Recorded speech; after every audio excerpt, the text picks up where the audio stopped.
¡Tenemos que volver!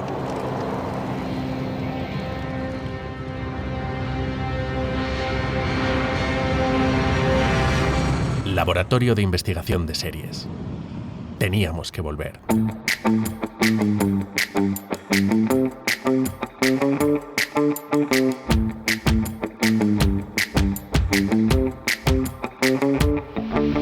Bienvenidos al Laboratorio de Investigación de Series en el 7º episodio de esta primera temporada del reboot. Hoy vamos a hablar de una de las series que más nos ha deleitado en esta primera mitad del año, la nueva y particular adaptación del libro de Patricia Highsmith, Ripley.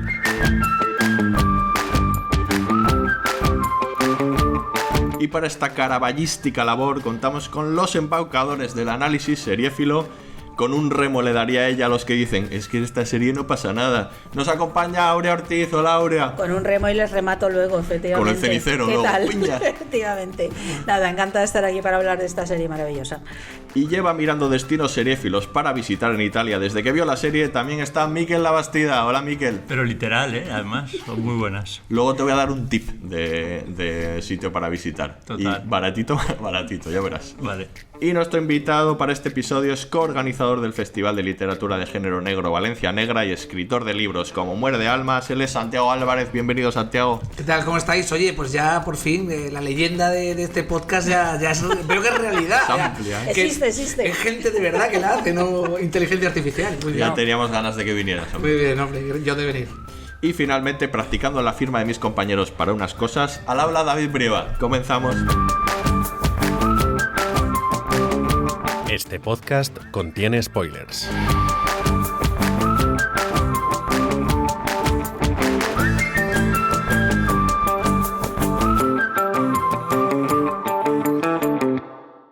Tengo que confesarte algo. Tu padre me envía para convencerte de que vuelvas. ¿Mi padre? Sí. Le dije que lo intentaría, de verdad, pero ya no tengo intención de hacerlo. Entiendo por qué quieres quedarte aquí. Cualquiera querría, es perfecto. ¿Por qué ibas a querer volver? ¿Y te ha pagado el billete? Sí, pero le devolveré el dinero. No me gusta aprovecharme de la gente.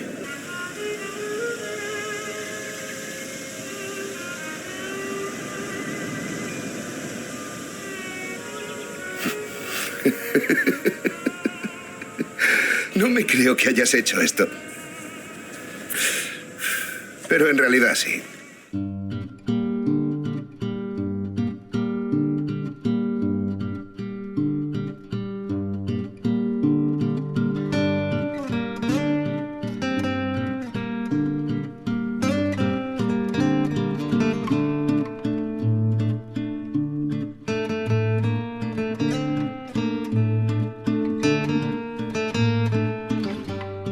Bueno, pues hoy vamos a hablar de Ripley, una de las series de lo que va de año, desde luego. Va a ser una de las series del año, seguro.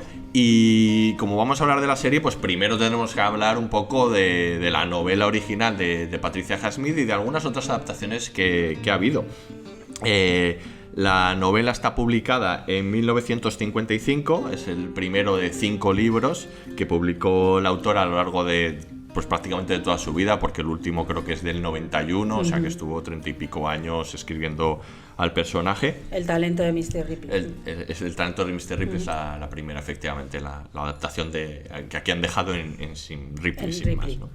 Es conocido además que en el 50 ya había publicado Extraños en un tren, que es una película que adaptó Alfred Hitchcock al cine y que con el dinero de los derechos de esa adaptación ella se había hecho un viaje por Europa y en donde pues la inspiración, ¿no?, de aquel viaje pues de esa se nutriría para las novelas de Ripley, para esa Italia que refleja y demás, ¿no? Y bueno, dice Steven Salian, que es el creador de la serie del que luego hablaremos, que lo que más le gusta de Patricia Highsmith es que es especialista en contar cosas extraordinarias, pero en circunstancias normales y con gente normal, ¿no? Que eso es lo que más le gusta a ella. Yo la verdad es que no he leído las novelas, pero creo que algunos de vosotros sí, o sea, ¿qué destacaréis de la obra de Highsmith y de las novelas de Ripley?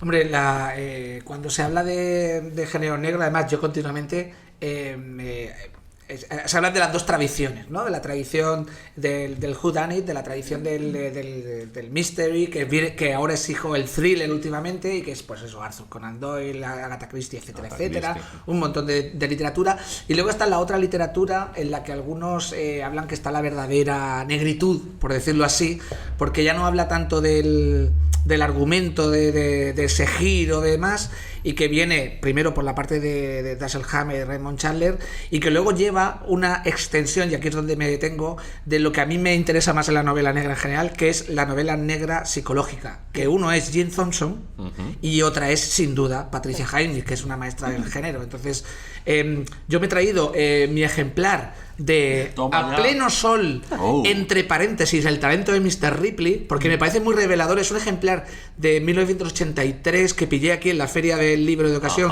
en 2003, lo he mirado todo, me lo leí entonces, y me llama la atención muchas cosas. Fijaros que la portada hace referencia a la peli de 1960, porque claro, entonces era el referente.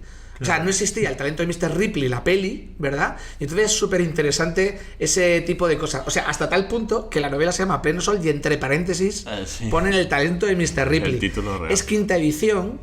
Y luego la otra cosa que me parece súper relevante es que esta colección la conocéis todos. Es la colección de Anagrama, de Panorama de Narrativas, histórico, mítica. Este es el número 5 de la colección. Pero si miras, claro, en la solapa vienen los primeros números. En los primeros 32 números de la colección Panorama de Narrativas hay 7 títulos de Patricia Highsmith. O sea, quiero decir, eso ejemplifica quién es esta mujer, qué importancia tiene en la literatura general en los años 80. Es verdad que ahora a lo mejor ha habido un periodo de que está sepultada por otra serie de cosas, pero lo importante de una colección en la que el único tipo que repite en los primeros 50 números es Joseph Roth, con 2 novelas, y sin embargo Patricia Highsmith tiene 7. Claro. O sea, quiero decir, es algo digamos que cuando no existía el mainstream, esto era mainstream, por decirlo así, ¿vale? Y además es de esa tradición de no solamente el mainstream, que el mainstream tiene como una tradición de que se habla de bueno, pues de comercial y tal. Esto no es literatura comercial, esto es grandes historias, ¿no? Pero es que yo creo que ella tiene un estatuto así como raro. Sí. O sea, porque hace novela de género, digamos, pero siempre se la ha considerado que no, que son como, con todas las comillas, porque no creo en esto, pero novelas mayores, ¿no? La idea de que ella está haciendo como literatura que va mucho más allá del género, por más que cuente crímenes y tenga personajes de asesinos. Y yo creo que eso es lo que le da esa condición, ¿no? De estar en una colección como Anagrama en su momento, que a lo mejor otras novelas de esta temática no. Y además hay a la una Highsmith, sensación que está por encima de eso. Sí, y además a la Highsmith le pasa una cosa, que es que aquí en ya te digo, en esta solapa de Anagrama se ve muy bien, que es que ya sabéis que en España muchas cosas llegan mucho más tarde, porque hay una época, y bueno, los años 50, 60, 70, hay cosas que no llegan, y entonces de golpe en los 80 como que se abre el grifo, y de igual manera, pensadlo de esta manera, de igual manera que en Francia, después de la Segunda Guerra Mundial, llegaron todas las novelas de Hard Boiled y todas las películas de golpe, y se crea el noir, o se le llama noir y todo esto, pues en España parece algo parecido. En los 80 de repente se abre el grifo y empieza a llegar un montón de literatura que había estado acumulada, porque como sabemos son novelas de, pues eso, de los 50, del año 60 y pico, o lo que sea, y bueno, nos llega todo esto, ¿no? Entonces, bueno, pues, ¿qué vamos a decir de la Highsmith? Una tipa con una reinvención del género, en el sentido que le da, como siempre, cualquier artista que nos interesa es un artista que tiene voz propia, que tiene unas preocupaciones propias, utiliza mucho, y esto se ve en la serie, pero se ve en toda su literatura, la ambigüedad de una manera magistral, porque a veces la única manera de enfrentarte a lo que pasa por nuestra mente es la ambigüedad. Es decir, esto es como los trucos de Sherlock Holmes, que decía, esto cuando le explico parece sencillo. Pues de alguna manera ella no desgrana qué es lo que está pasando, y sin embargo la novela, por ejemplo, comparada con todas las adaptaciones cinematográficas o de series que ahora comentaremos, es un tratado sobre Ripley, porque hay una hiperabundancia de insinuaciones, de detalles sobre Ripley, que necesariamente en la pantalla tienes que seleccionar porque tienes un tiempo. Aquí esta novela, pues no sé, son 250 páginas, pero densitas, o sea, con mucha historia dentro. Con detalle, profundidad psicológica.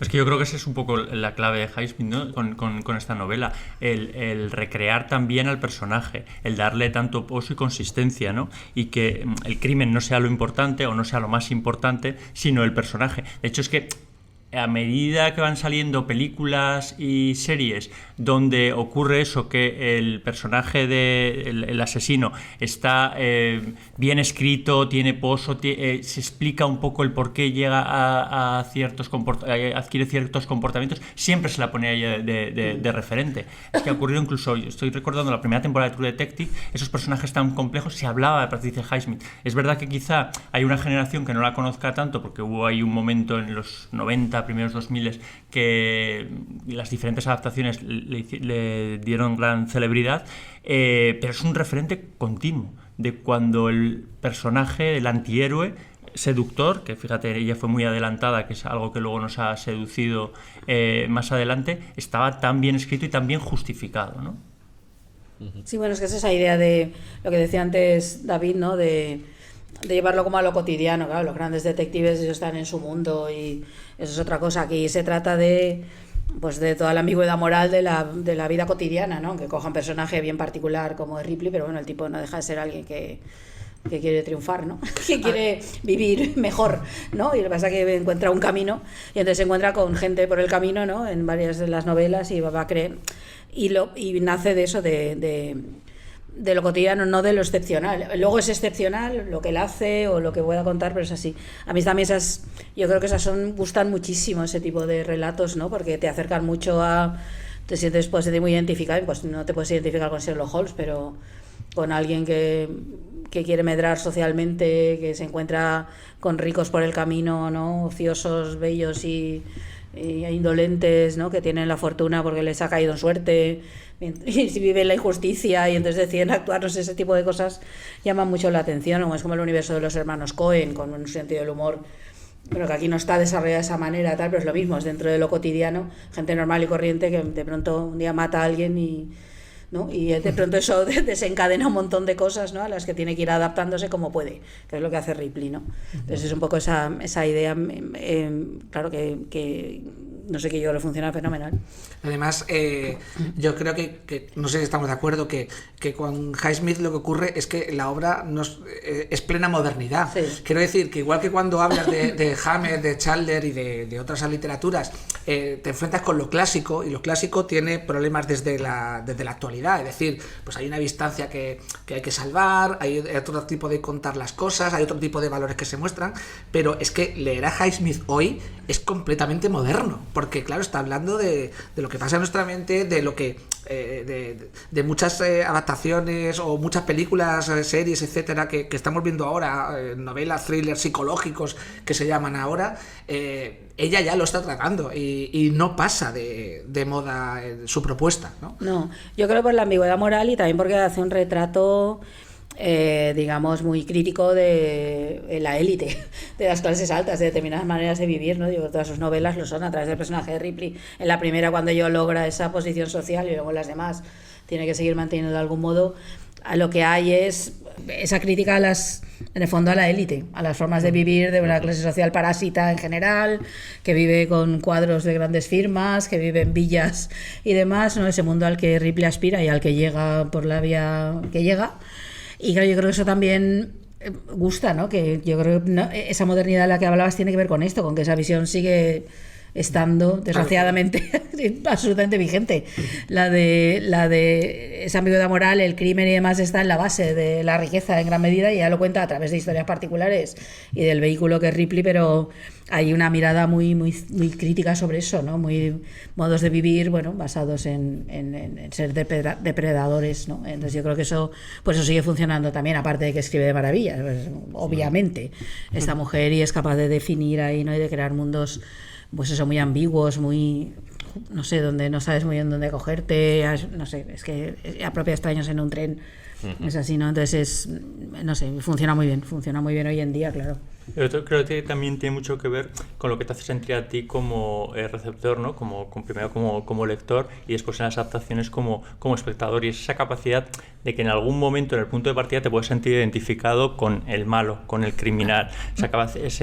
Describe sentimientos como la envidia, el deseo, que en algún momento todos podemos transitar por ellos. El malestar social, es claro. Que es una reflexión del malestar social. Otra cosa es que lleguemos a los límites a los que él traspasa, pero ese punto de origen, y yo creo que los criminales antes estaban descritos de una manera que era mucho más difícil empatizar con ellos, ¿no? O sentirte identificar de alguna manera, son crueles per se. Y con Ripley hay una identificación, una seducción, un interés constante por saber más de él, que es verdad que te lo va abriendo muy poco a poco y nunca terminas de conocerlo, y es que eso es muy atractivo.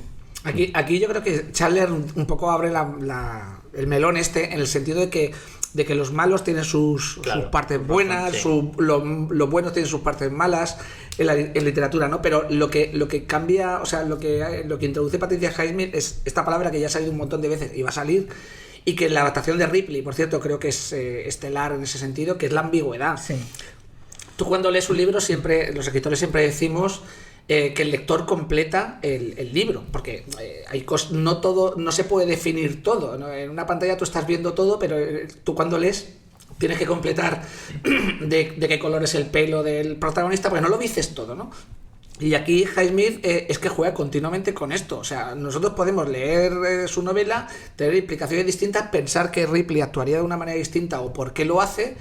Y esa indefinición es lo que nos fascina, ¿no? Y sigue funcionando, ¿no? Esa ambigüedad calculada, ¿no? De decir, esto no lo voy a decir porque quiero que tú pienses mientras que estás leyendo, ¿no? Eso funciona muy bien con Highsmith.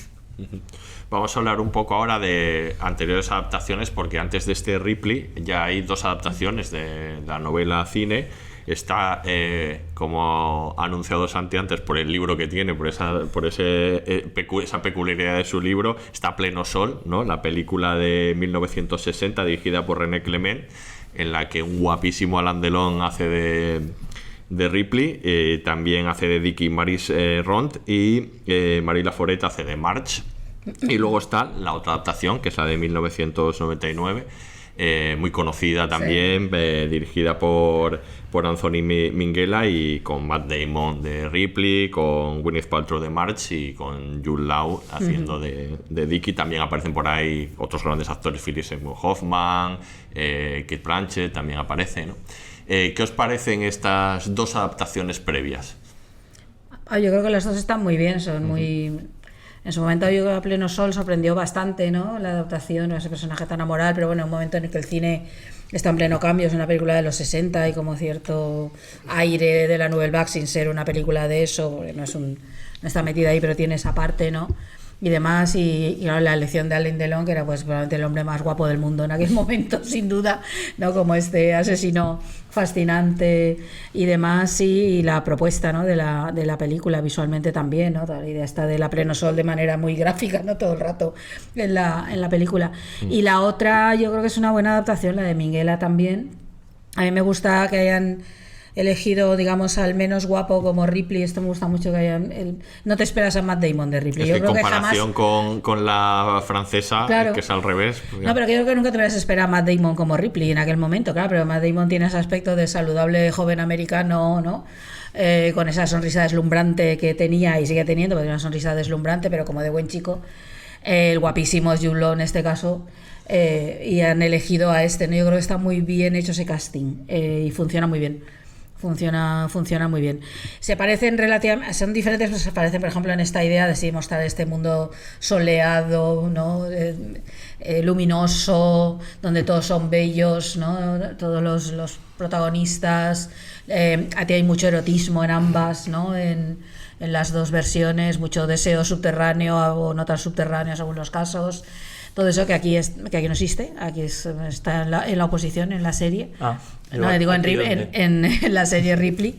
Y bien, yo creo que está muy, muy bien. Y las dos adaptaciones, vamos, que la novela es muy rica y a poco que le pongas un poquito de mimo y cuidado, te tiene que salir muy bien. Y yo creo que las 2 funcionan. Philip Seymour Hoffman funciona muy bien, porque siempre lo ha hecho, aunque hiciera malas pelis. Haciendo de Freddie Miles. Sí. Y no sé, a mí me gustan las 2. Bueno, la prensa suele decir que lo que choca cuando la pones empiezas a verla es que se saltan, digamos, el primer tercio de la novela, la parte americana, o sea, ellos ya están involucrados en esa aventura de gastar, de divertirse. De hecho, los primeros 15 minutos son un disparate en el sentido porque se mete se hacen pasar por ciegos, Sí. o sea, le roban le compran el bastón a un pobre ciego, luego engañan a una chica diciéndole que son ciegos, se van por ahí, se la benefician los dos y están ahí, y es como que les da igual, viviendo la vida loca totalmente, Sí. con la pasta evidentemente de Greenleaf, ¿no? Y ahí hay pues como una desfachatez en ese sentido de que la vida es un lugar, es un jardín, ¿no? De juegos en el que ya está Ripley jugando, ¿vale? Y esta es la gran diferencia de tal, ya está Ripley jugando. Entonces cuando le echen del jardín de los juegos o cuando asome la amenaza de echarlo, es cuando él se va a tal. Yo creo que funciona mejor el seguir a Ripley desde dónde viene, ¿no? Para saber pues eso, por qué pasa todo lo que pasa. Y con el talento de Mr. Ripley, yo ya adelanto un poco que creo que es uno de los grandes problemas de la serie. Quiero decir, es una película tan buena, es una película que para una generación la tenemos tan clara y tan tal, que no puedes dejar de comparar. Hablas de la de Minghella. Sí, la de Minghella es muy icónica. Es verdad que a lo mejor, bueno, pues nuevos espectadores que no la han visto en el cine en su momento, pues no están ahí. Pero vamos, yo creo que nosotros es que la tienes ahí, te la sabes y además que es fenomenal prácticamente hasta el último fotograma. Hasta el último fotograma es maravilloso, ¿no?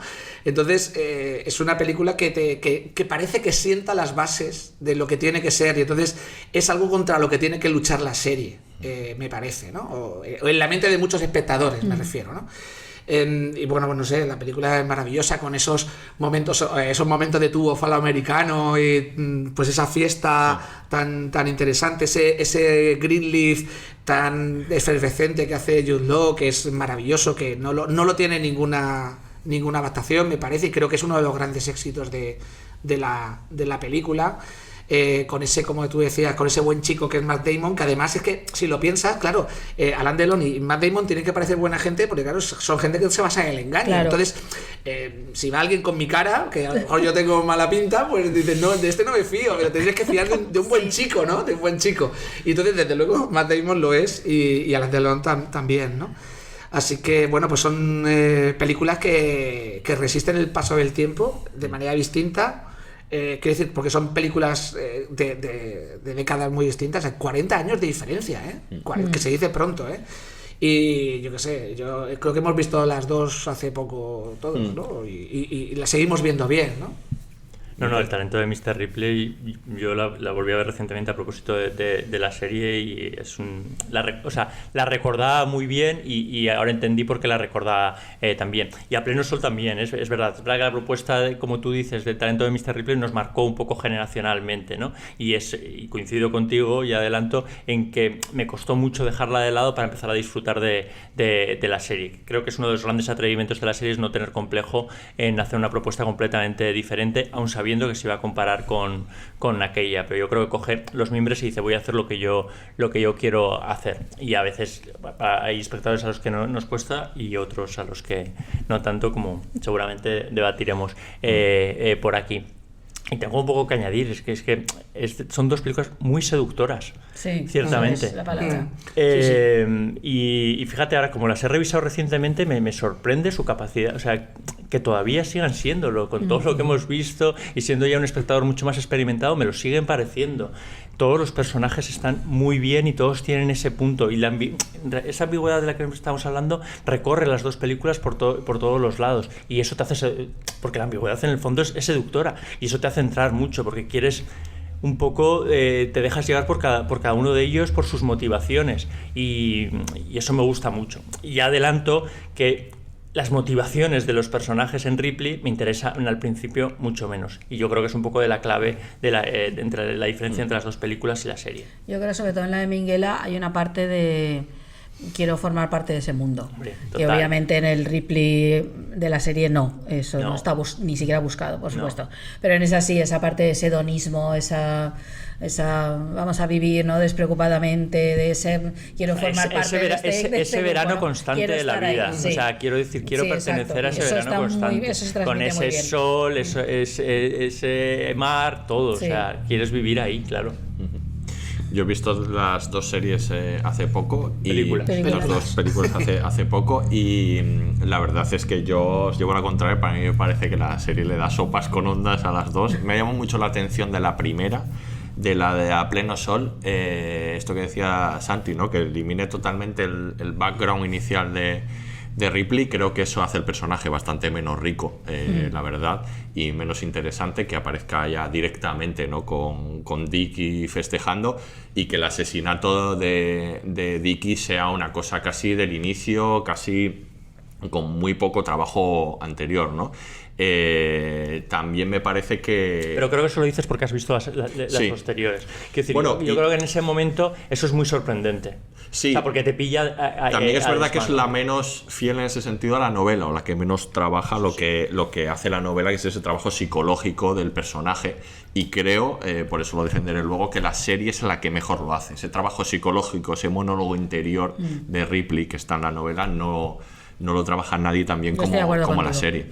Y luego, bueno, esto ya como curiosidad, me sorprende de la peli de Alain Delon el final. El final es un poco de historias para no dormir. Es una cosa un poco extraña en la que de repente aparece el cadáver, ¿no? Que había quedado enganchado al bote, March grita y se acaba la película, ¿no? Una cosa muy curiosa. Y luego de Talento de Ripley, las dos me parecen unas muy buenas películas, y el Talento de Ripley también me gusta mucho. Me gustó muchísimo en su momento, iba cantando por ahí el tubofal americano a la que podía, pero ahora es verdad que después de ver la serie y volviendo a revisitar me ha parecido más convencional, quizá porque En la película. sí, Sí. quizá porque la serie es muy poco convencional, ¿no? Sí. Entonces No, ahora es que son productos distintos, no es como comparar un cuento con una novela. Claro, es que en una serie tienes una extensión distinta al margen del público actual, ¿no? En una película, si ya en una serie tienes que elegir, o sea, tienes que eliminar elementos, en una película de no sé cuánto dura, 2 horas o Sí, algo 2 menos, horas dura. tienes que eliminar un montón de elementos, condensar, buscar pocos símbolos y marcar unos hitos concretos. Y a mí me parece que la película es excepcional en ese sentido. Sí, sí lo es. O sea, quiero decir, me cuesta entrar en la discusión de cuál de las dos es mejor. ¿Me explico? Porque me gustan las dos. sí, es cierto, es cierto. Aparte es que creo que no es justo. O sea, quiero decir, porque están hechas No, en no, épocas pero no hay por qué completas. hacerlo Para tampoco, empezar, eso eso tienes no razón. tiene- no hay Pero es por qué. verdad, quiero decir, que no te puedes poner... ¿Qué era convencional a finales de los 90? Ver a Matt Damon, desde luego, en ese papel no lo era. O sea, esa es la gran sorpresa, yo creo. Ver la relación que se establece entre ellos. Incluso Winnie Paltrow está en un personaje en un registro que nos sorprende. Era poco convencional en ese sentido, y lo bien que interactuaban ellos tres. Y nuestra mente, como espectadores, que yo siempre apelo mucho a eso, que no tiene nada que ver con la que teníamos a finales de los 90 con la que tenemos ahora en 2024. Además que no... Quiero decir, no se pueden separar porque la serie no sería así si no hubieran existido las películas. Él tiene muy en cuenta Hombre, claro. las películas Es imposible no tenerlo, para claro, construir esta serie, para diferenciarse. Para Aunque solo sea para distanciarse. diferenciarse. Sí. ¿no? Pero mira, yo creo que uno de los elementos diferenciadores es el papel de Dickie. Total. El papel de Dickie es un sol. O sea, hay una escena que están ahí, Freddie Miles y el otro ahí jugando en el agua y tal, y está mohino ahí el Ripley, y se acerca a Marge y le dice, te entiendo, dice, porque Dickie es como un sol que nos ilumina a todos y tú quieres estar bajo ese sol. Eso en la Pero película, ¿no? en la película, en la de Minguella. Minguella. Dice, pero luego se va lleva el foco a otro sitio y tú te sientes mal porque ya no eres su atención. Claro, es que está luchando por su atención, cosa que en la serie no es verdad, así, no, lo es cambia, ¿no? diferente, sí. De todas maneras, no estaríamos hablando de la serie si no fuera como es. Es decir, si hubiera hecho una adaptación nuevamente de esto en una serie más convencional, por esto que hablamos, este podcast no existiría, nadie estaría hablando de ella o estaría diciendo, mira, pues otra adaptación.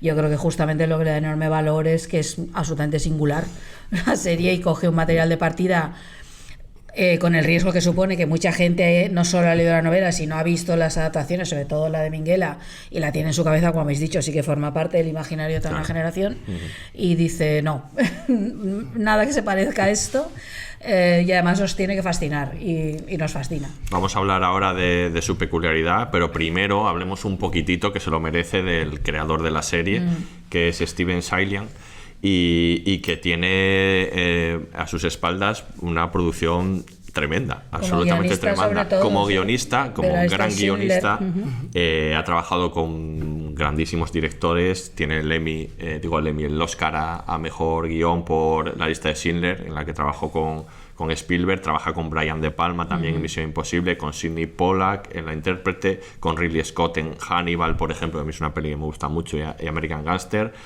Con David Fincher también en Millennium, con Martin Scorsese tanto en Gangs con New York como en El Irlandés. Sí. O sea, la lista es tremenda. Además de como guionista, tiene algunas películas en las que él también hace el guión y la dirección, películas como Todos los hombres del rey, y una que no sabía que a Aurea le gustaba tanto como a mí, pero yo la he visto innumerables veces, que es En busca de Bobby Fischer. Qué bonita es esa película, por favor, la recomendamos vivamente. Si alguien no la ha visto, nada que ver, está en las antípodas del universo Ripley. Es una preciosidad de película, emocionante, bonita, va a encantar. La de veces que he visto yo esa película. Y luego, aunque él se reconoce como... Él dice que prefiere hacer películas a series, que en realidad lo que sucede es que en el mundo de hoy es mucho más fácil levantar un proyecto de una serie que de una película, de las que él hace además, porque fijaos en las que he dicho, son películas medianas, de esas que han desaparecido del cine ahora. Las películas de Scorsese, de Fincher, son directores que hacen esas películas que no son la gran superproducción a nivel de efectos especiales y eso, pero son producciones caras, o sea, son producciones de bastante grandes. Y esas están desapareciendo, entonces él, pues bueno, se adapta de alguna manera. Y antes de esta serie tiene otra, Miquel, que es una serie enorme, que si saliese hoy estoy seguro que le haríamos un podcast, que es The Night Of. Bueno, The Night Of, que la he visto, sí, muy buena. Sí. Bueno, es estupenda, The Night Of, por todo. Por John Turturro, que hace qué maravilla, John Turturro, un personaje que en origen estaba previsto para el protagonista de Los Soprano, que ahora acabo de olvidar, es Gandolfini, que de hecho estuvo en la producción y llegó a rodar algún inicio de ese capítulo, pero claro, su muerte truncó el proyecto y estuvo detenido. Y después es que es una trama judicial que no te esperas en ningún momento, y que tiene, fíjate, pues sí que tiene una cosa, y es esa descripción de los personajes tan detallista, que te hace, al final te importa poco saber lo que ha sucedido, aunque estás ahí pendiente, pero lo que quieres es saber más sobre ellos, y te engancha muy bien esos personajes. Y es un carcelario también. Sí, bueno, es un carcelario tremendo, que cambia completamente al personaje. Que habla de las consecuencias, ahí, efectivamente. Claro. Sí, entra un pobre chaval y sale un pobre chaval convertido en un ser completamente violento. Y está muy bien, está en HBO, bueno, lo que era HBO, que era Max. Ahora es Max. Os quiero hacer una pregunta. Cuando HBO Max hacía series de Os quiero hacer una pregunta sobre Zaillian, que no sé si sale aquí en el podcast o no. Es que hay una teoría de estas que circula por ahí, que se suele decir, pensando en que Zaillian es un guionista que acaba siendo director, ¿vale? Sí. Que las series es el territorio de los guionistas y las películas el territorio de los directores. No sé qué pensáis en ello y qué influencia tiene precisamente en el caso que estamos hablando ahora. A ver, entiendo lo que se plantea, que las series puedan ser más de los guionistas. De hecho, los showrunners son guionistas, en este caso los creadores lo son, porque obviamente la extensión obliga, ¿no?, a un ejercicio de guión. Por ahí puedo entender. La otra parte es la que creo que no estoy de acuerdo, que las películas pueden ser de guionistas o de directores. Yo creo que ahí no... Porque también el ejercicio de puesta en escena, vale, es del director, pero el decidir qué pones, qué no pones, qué quitas, ¿no?, cómo escribes los diálogos, eso es trabajo de guión. Entonces ahí no lo tengo tan claro. Lo que sucede es que en muchas ocasiones en las producciones televisivas la figura del director se diluye, no siempre, pero muchas veces tienen muchos directores diferentes, y a veces hay alguno que más importante, que marca el tono, quizás, pero está más diluida la figura del director, no tanto que el guionista no tenga relevancia en las cinematográficas, que como aquí vemos, si todos estos directores cuentan con Steven Salian para hacer sus guiones es por algo, ¿no? Porque el mundo que él construye es riquísimo, ¿no? O sea, y luego esta es una serie de creador, porque él es productor, guionista y director, tampoco es tan habitual que se den los tres, ¿no? Las tres funciones todo el rato, o es habitual a lo mejor que dirija algún capítulo, pero tal, y aquí él es... No sé, yo creo que esta es una serie muy autoral en el fondo, creo. Creo que esta serie no hubiese salido de otra manera. Sí, y no probablemente. Hubiese una persona empeñada y súper pendiente de todas las áreas. Sí. O sea, yo creo que eso es fundamental y se nota. De hecho, con una visión muy clara. es lo primero que miras cuando ves esta serie y dices quién está detrás de esto, porque me parece muy complicado que salga adelante hoy en día y sobre todo que esté tan bien hilada desde todos los puntos de vista. Pues ahora ya conocemos al creador, escuchamos un corte y hablamos de Ripley. ¿Qué haces, Tom? Lo que Dickie me pidió. Voy a llevarle un par de cosas a Roma. Me dijo que te escribiría porque se iba a quedar un tiempo allí. ¿Un tiempo cuánto es? No lo sé, no creo que ni él lo sepa. Dijo que hasta invierno, como mínimo, o más. ¿No vendrá en todo el invierno? No, seguro que viene de visita y a ocuparse de algunas cosas. ¿Y sabes dónde está? No sé dónde se aloja. Ah, y dijo que te llevaras la nevera.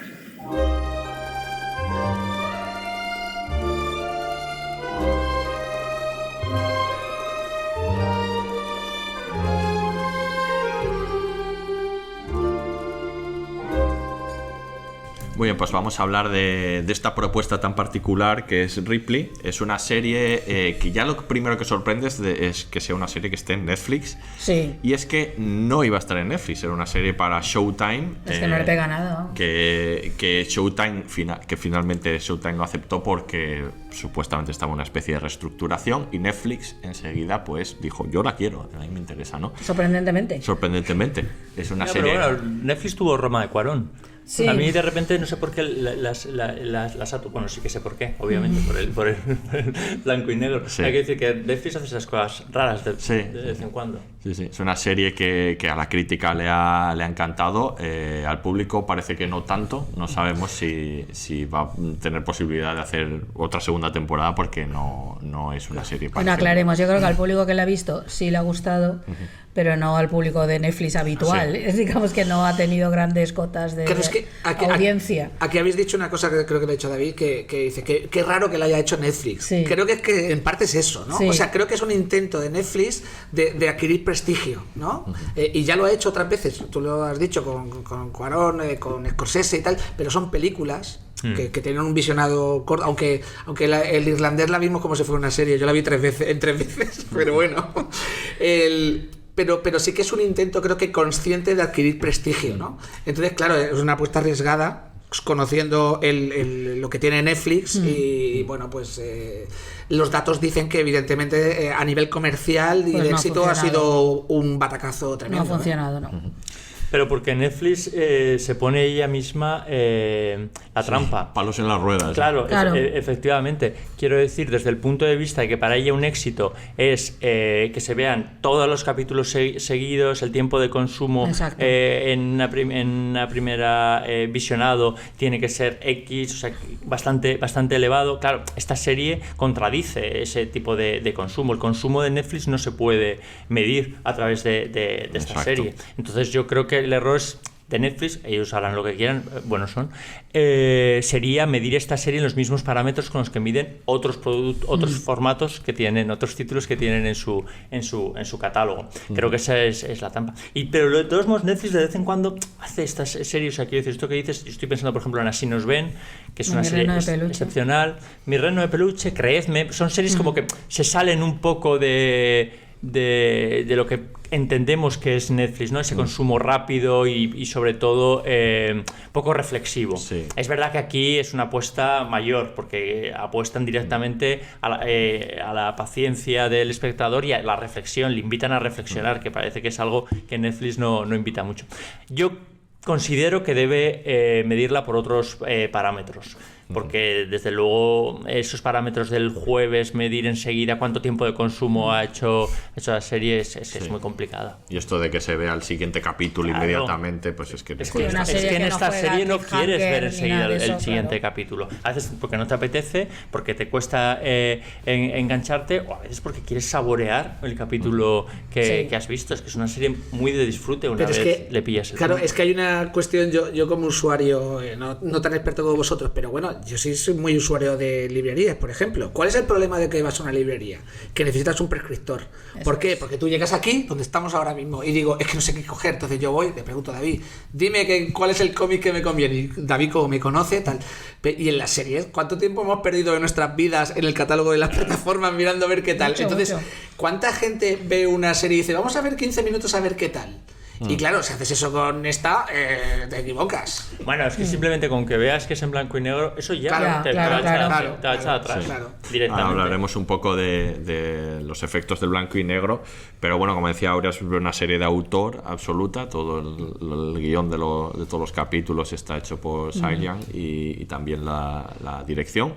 Y bueno, la primera pregunta es clara: ¿qué creéis que aporta este nuevo Ripley, ¿no?, a las adaptaciones de Highsmith y a la serie? Hombre, hemos comentado ya algunas cosas, ¿no? Es una visión nueva, yo creo que es una visión nueva. Es no tanto que se despegue de la novela como que se despega de las adaptaciones cinematográficas, que son las que un poco tenemos en la cabeza la mayoría, ¿no? Yo creo que lo hemos comentado ahí, ¿no?, frente a esas visiones luminosas, veraniegas, ¿no?, hedonistas y eróticas. Aquí todo lo contrario, estamos en un mundo oscuro. Italia sigue siendo muy bella, pero es oscura, es melancólica, decadente, ¿no? Parece que esté como permanentemente en sombras. La elección del blanco y negro, por ejemplo, que en sí era una película en 1960, la versión de René Clement podría haber sido en blanco y negro perfectamente. Un montón de cine que se hace en blanco y negro en ese momento, y sin embargo no. Es completamente distinta, y los personajes, este Ripley no es atractivo, no, desde luego no es Alain Delon, tampoco es Matt Damon, ¿no? Ni siquiera es John Malkovich, ¿no?, en la versión de Liliana Cavani del juego de Ripley. Es un pobre tipo, ¿no?, que vive en Nueva York fracasado desde todos los puntos de vista. Que cuando ve una oportunidad y cuando conoce a estos dice, yo quiero vivir como estos. Yo creo que aquí no es yo quiero ser Dicky, que eso sí que era, yo creo, en la versión de Minghella. Yo creo que aquí es yo quiero vivir como estos. Y los dos personajes, tanto Dicky como March, ni siquiera son atractivos tampoco. Yo creo que hay una apuesta real por poner... él es simplemente rico y como tal indolente, y entonces él vive una vida regalada con la fortuna de papá.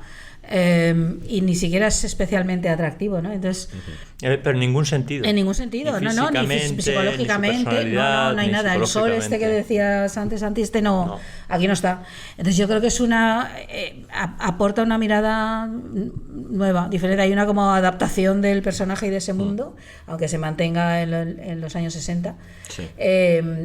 Yo creo que nueva, y creo que aporta eso al mundo de Ripley, y creo que aporta al mundo de las series una libertad creativa que agradecemos infinito. A ver, que hay otras series que están en esto, pero yo agradezco muchísimo. En este caso, mira, hay que agradecerle a Netflix que haya apostado por hacer una cosa rara como esta, ¿no?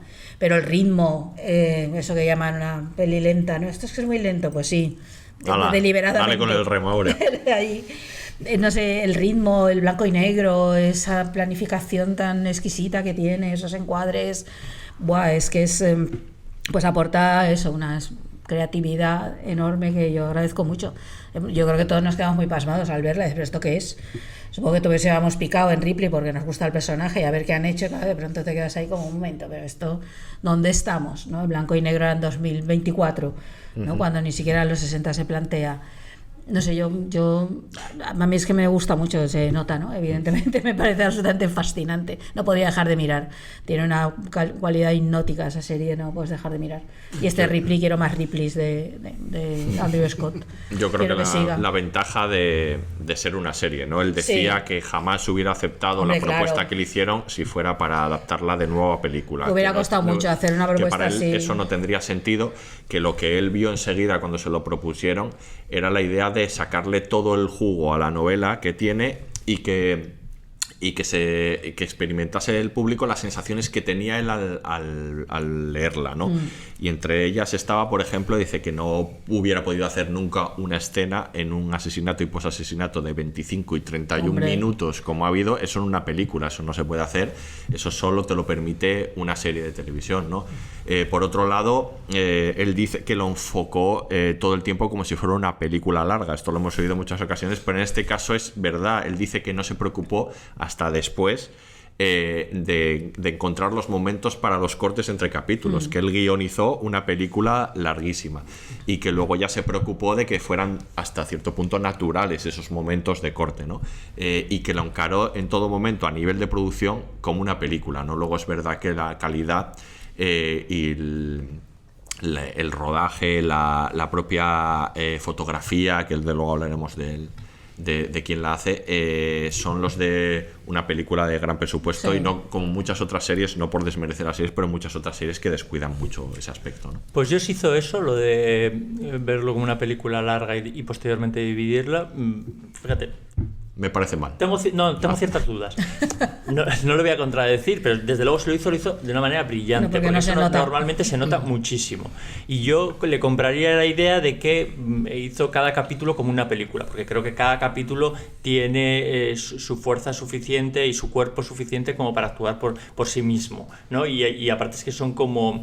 pese a que son parecidos, claro, porque hay una línea, pero son muy diferentes entre sí. Podrías pensar el capítulo en el que mata al amigo, el capítulo en el que huye, en el capítulo en el que mata a Dickie, o sea, que los podrías ver cada uno individualmente. Entonces, me cuesta creer eso de que la rodó, o sea, pensando en un todo.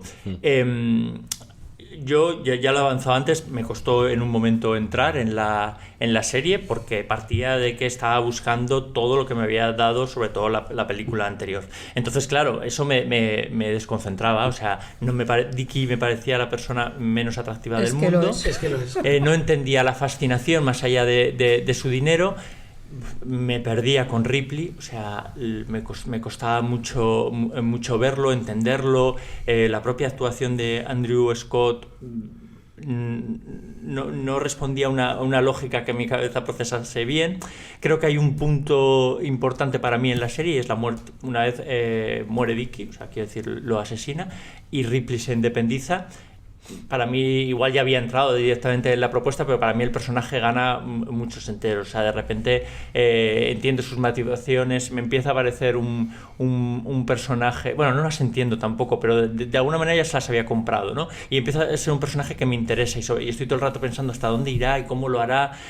Ya me había atrapado el personaje, el de los primeros episodios, quizá por el hastío que me producían Dickie y Marche. Eran como personajes, ¿por qué quieres estar ahí? Simplemente porque tienen dinero, porque no me parecían nada atractivos. Me costaba mucho. Ahí sí que hay para mí un punto de inflexión. Incluso al principio reconozco que el blanco y negro me sacaba un poco, lo veía un poco impostado, como, ¿qué quieres hacer con él? ¿Por qué esta propuesta es en blanco y negro? Porque sí. Y al final se lo he comprado, Quiero decir, yo me he ido convenciendo a medida. Y claro, también ahora me da como cierta lástima decir, qué pena que haya tardado tanto en entrar, porque ya os digo que hasta el cuarto capítulo yo no estaba disfrutando, me hacía un esfuerzo por seguir con la serie, cosa que agradezco, y desde luego ahora le reconozco muchos tributos que tiene. Yo estoy muy de acuerdo en eso, y hay que decirle a los espectadores que no la hayan visto que sigan viéndola. O sea, quiere decir que si experimentan eso, yo también lo he experimentado, viniendo también de la película de Minghella, teniendo pues eso, esas ideas preconcebidas de quién es Ripley, quién es Greenleaf, quién es Mars, etcétera, qué está en juego. Pero claro, es que evidentemente tú haces una propuesta distinta, no solamente por hacer un remake. Esto no es exactamente un remake, esto es otra propuesta distinta. Y como yo siempre digo, con los libros y con cualquier cosa, cualquier obra narrativa debería ser una apuesta, no repetir algo que alguien ha hecho. Entonces, en ese sentido, joder, es que claro, estamos tan mal acostumbrados a consumir apuestas, mejor dicho, sino pues a cosas que se parecen. Esta serie, como se parece a tal, la voy a ver porque me gusta. Y hombre, y no todo tiene que ser Breaking Bad, o sea, es decir, con su rollo que te arrastra de una manera o tal. Os recuerdo que Los Sopranos es una serie que, por ejemplo, a mucha gente le parece una serie lenta, y una serie que dice, bueno, es que no le pillo el punto y no sé qué, ¿no? No, y esto... La propia Breaking Bad pasaba en la primera, Claro. en la primera temporada. Sí. Entonces, aquí yo creo que lo decía ahora al principio, aquí todo tiene que ver con la oscuridad. El blanco y negro al principio es que luego veremos el tema formal y técnico, pero que es que no puedes soslayar la belleza de lo que está aconteciendo, pero hay un porqué ahí, y hay una forma también en la que mira la cámara, es decir, en la que se ven ciertos símbolos, ciertos encuadres, ciertas cuestiones que creo que realzan esa forma de hablar de Ripley como un tipo, como decíamos, que más que querer que estar enamorado de Greenleaf, y es la gran diferencia a lo mejor, lo que quiere es ascender en la vida, ¿no? De hecho, en la película hay multitud de ascensores, multitud de escaleras, todo el rato, que están acentuando ese ascenso pretendido a un mundo donde hay personajes que viven de vacaciones. O sea, tú tienes la sensación de que su vida es así, de vacaciones, ¿no? Y claro, y recuerdo el primer plano donde sale Ripley, que sale tirado en esa cama con ese cuadro, con esos cables colgando, que dices, madre mía, ¿dónde está este tío, no? Sí. Entonces, luego hay una cosa de Ripley que también me descolocó al principio, y es que no sé lo que pensáis, también por cuestión de tiempo, imagino, en la película de Minghella, Ripley es un tío muy inteligente y con mucha experiencia en engañar, entonces sabe engañar, ¿vale? Y aquí a veces veo una torpeza, una candidez, entre comillas, en la forma de engañar de Ripley, que me sorprende. Entonces, pues como estás siempre comparando, ¿no? Me da esa sensación de decir, ostras, tío, no te das cuenta, aparte de que durante la historia comete errores, entre comillas, como criminal, que dices, madre mía, ese momento en el que tiene que ir 2 o 3 veces, es espectacular porque te vuelve loco. Y hay una cosa y acabo. Y hay una cosa que me fascina mucho y que nuevamente no estamos acostumbrados y tal, que es el espacio de la reflexión. Hay muchas escenas en las que no hay diálogo, o hay muy poco diálogo, o hay mucho espacio entre los diálogos. Incluso las escenas de acción y tal son un poco así. Estamos acostumbrados a un cine y a una que corta continuamente, que corta el plano, y no estamos acostumbrados a tener ese momento de decir, ¿pero qué está haciendo? ¿Pero por qué? ¿Pero qué es lo que va a hacer?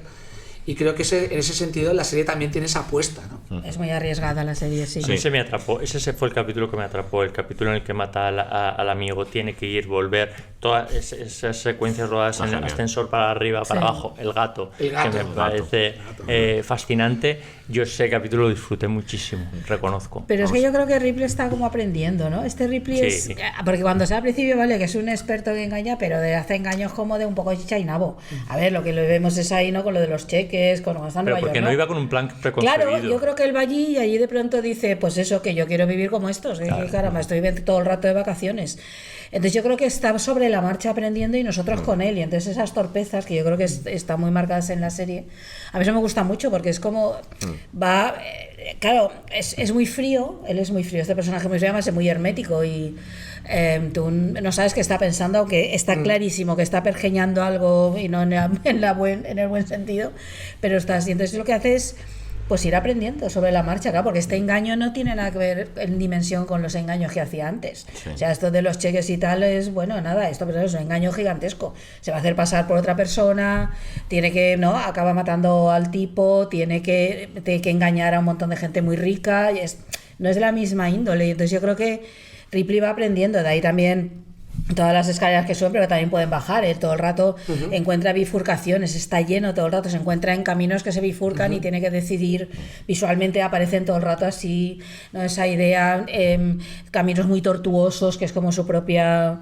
historia, su propia cabeza, porque todo es una extensión, ¿no? de su mente, pero porque está aprendiendo, y entonces nosotros vamos aprendiendo con él. En parte yo creo que lo que ha planteado Mikel, esto de que le costó, me ha hecho gracia porque recordaba un poco que es un poco lo propio que le pasa a Ripley, que él está ahí en Nueva York haciendo sus cosas, está con sus cheques falsos, con su no sé qué, en ese mundo de mierda donde está, y de pronto va allí y tampoco, yo creo que tiene muy claro qué es lo que va a hacer, empieza con el engaño, acepta aquello, porque dice, bueno, algo saldrá de aquí, y es una oportunidad de ganar dinero, que mira, me ha caído y me voy a Italia, y a ver qué sale. Y entonces yo creo que el camino en parte de los espectadores, a lo mejor que les cuesta entrar, tiene que ver con esto, con que tú vas aprendiendo ese camino tortuoso con él, ¿no? Entonces ahí, hasta que ahora llega el momento en que de pronto dices, caramba, ya te has convertido, ya sabes lo que quieres. Hay un momento que dice, ya sabemos lo que quiere Ripley aquí, ¿no? Pero que eso que yo creo que es incluso posterior al asesinato de Dickie, sí, posterior. O sea, cuando él sabe lo que quiere, pero yo creo que incluso el propio asesinato de Dickie es un poco improvisado. Totalmente. O sea, quiero decir, no está...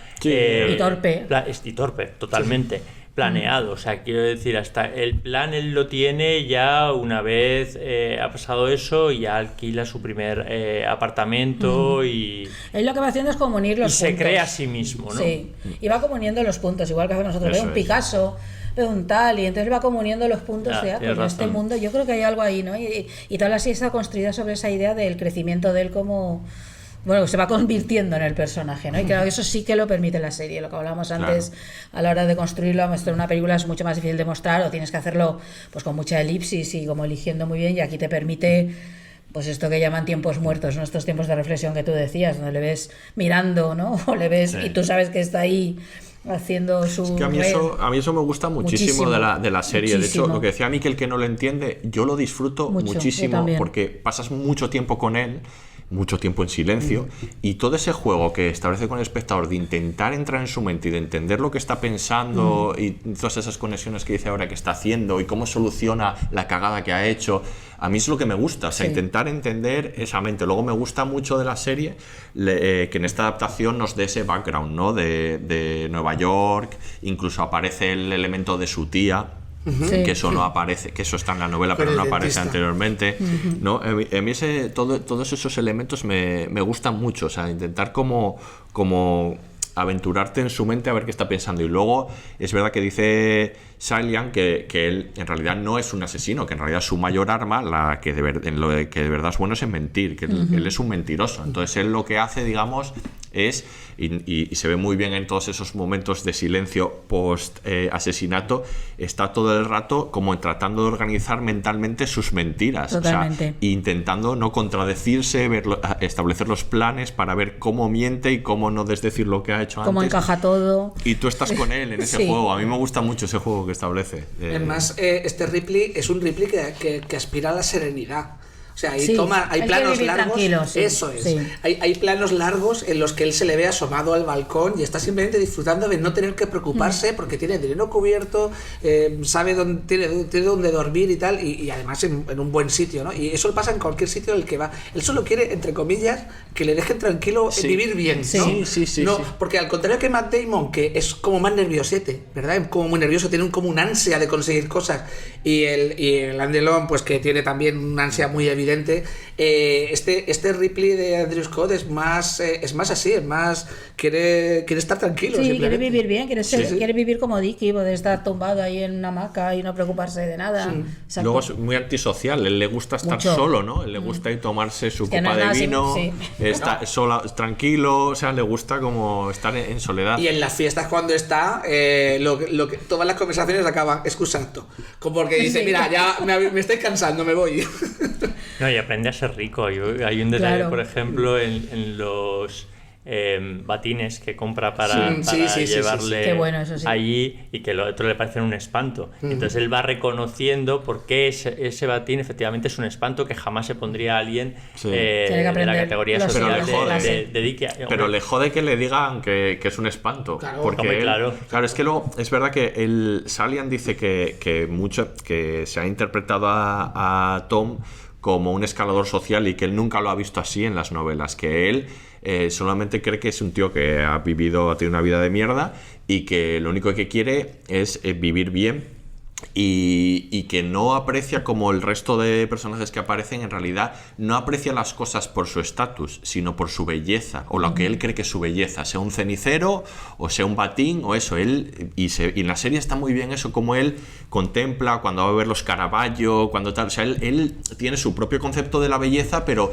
aprecia las cosas por eso, por si le gustan, no por si son bellas, y no tanto por el estatus, que es como ven las cosas el mundo de Dickie, Marge y compañía, ¿no? A mí eso me parece también que está muy bien. Es que además piensa que él pasa de Nápoles, Palermo, Roma, Venecia, va subiendo la escala de la belleza, acaba en Venecia, que es el lugar más bello, entre comillas, del mundo, ¿no? Entonces, bueno, pues sí que hay forma parte de esa serenidad, de contemplar la belleza y decir, qué bien estoy y tal. Es como un mundo que no es un mundo real, ¿vale? Pero que es el mundo que le gustaría tener y que al final, bueno, pues consigue, ¿no? Y de Dicky también decía Salian que él le ve a Dicky como un buen tipo, pero bastante ingenuo, ¿no? Un poco que como un tío que es incapaz de ver el peligro, ¿no? Ya. Y aquí sí que es verdad que no ve lo que No, le ha... vive en el paraíso, no tiene ningún problema económico, nada que afrontar real, ¿no? Y Sí. ahí está. Pero además es un tipo casi cansado de vivir, Sí, con una edad, totalmente. ¿verdad? Y además... Bueno, como o sea, lo tiene todo, ¿no? Sí, pero es lo que dice ahora, o sea, tan incapaz de ver las cosas como incapaz de ver que hace cuadros de mierda, Exacto. que no tiene ningún tipo de talento, pero bueno, como es rico, pues lo puedo hacer, Claro. ¿no? Tengo tiempo y puedo comprar lo que quiera, ¿no? Y luego está el tema este de esa tensión homosexual entre Tom y Dicky, que en la película francesa, por ejemplo, no está, que incide mucho sobre ella la versión de Minghella, y que aquí me parece que está muy interesante. De nuevo, Sí, hay que sí que meterse está. en la mente de Tom para ver qué es exactamente lo que él siente por Dicky, porque es a la vez algo de deseo, pero también envidia, ¿no? Quiere ser como él, ¿no? Y algo lo detesta también, ¿no? En parte, yo creo. Yo creo que está como soterrado ahí, ¿no? No, Didi. No, que hay una parte muy inteligente de Patricia Highsmith. En alguna entrevista dice que el tema homosexual en su novela no está.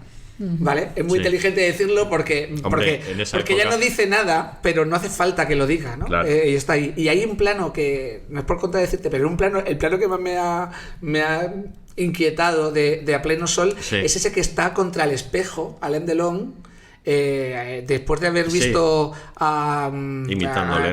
imitándole, pero casi besándose en el espejo, un espejo súper limpio que parece que realmente está con otro Alain Delon. Esto es cine de 1960. Sí. Y ostras, yo imagino que en las salas de cine la gente diría, tú tendrías un escalofrío como que está pasando aquí, ¿no?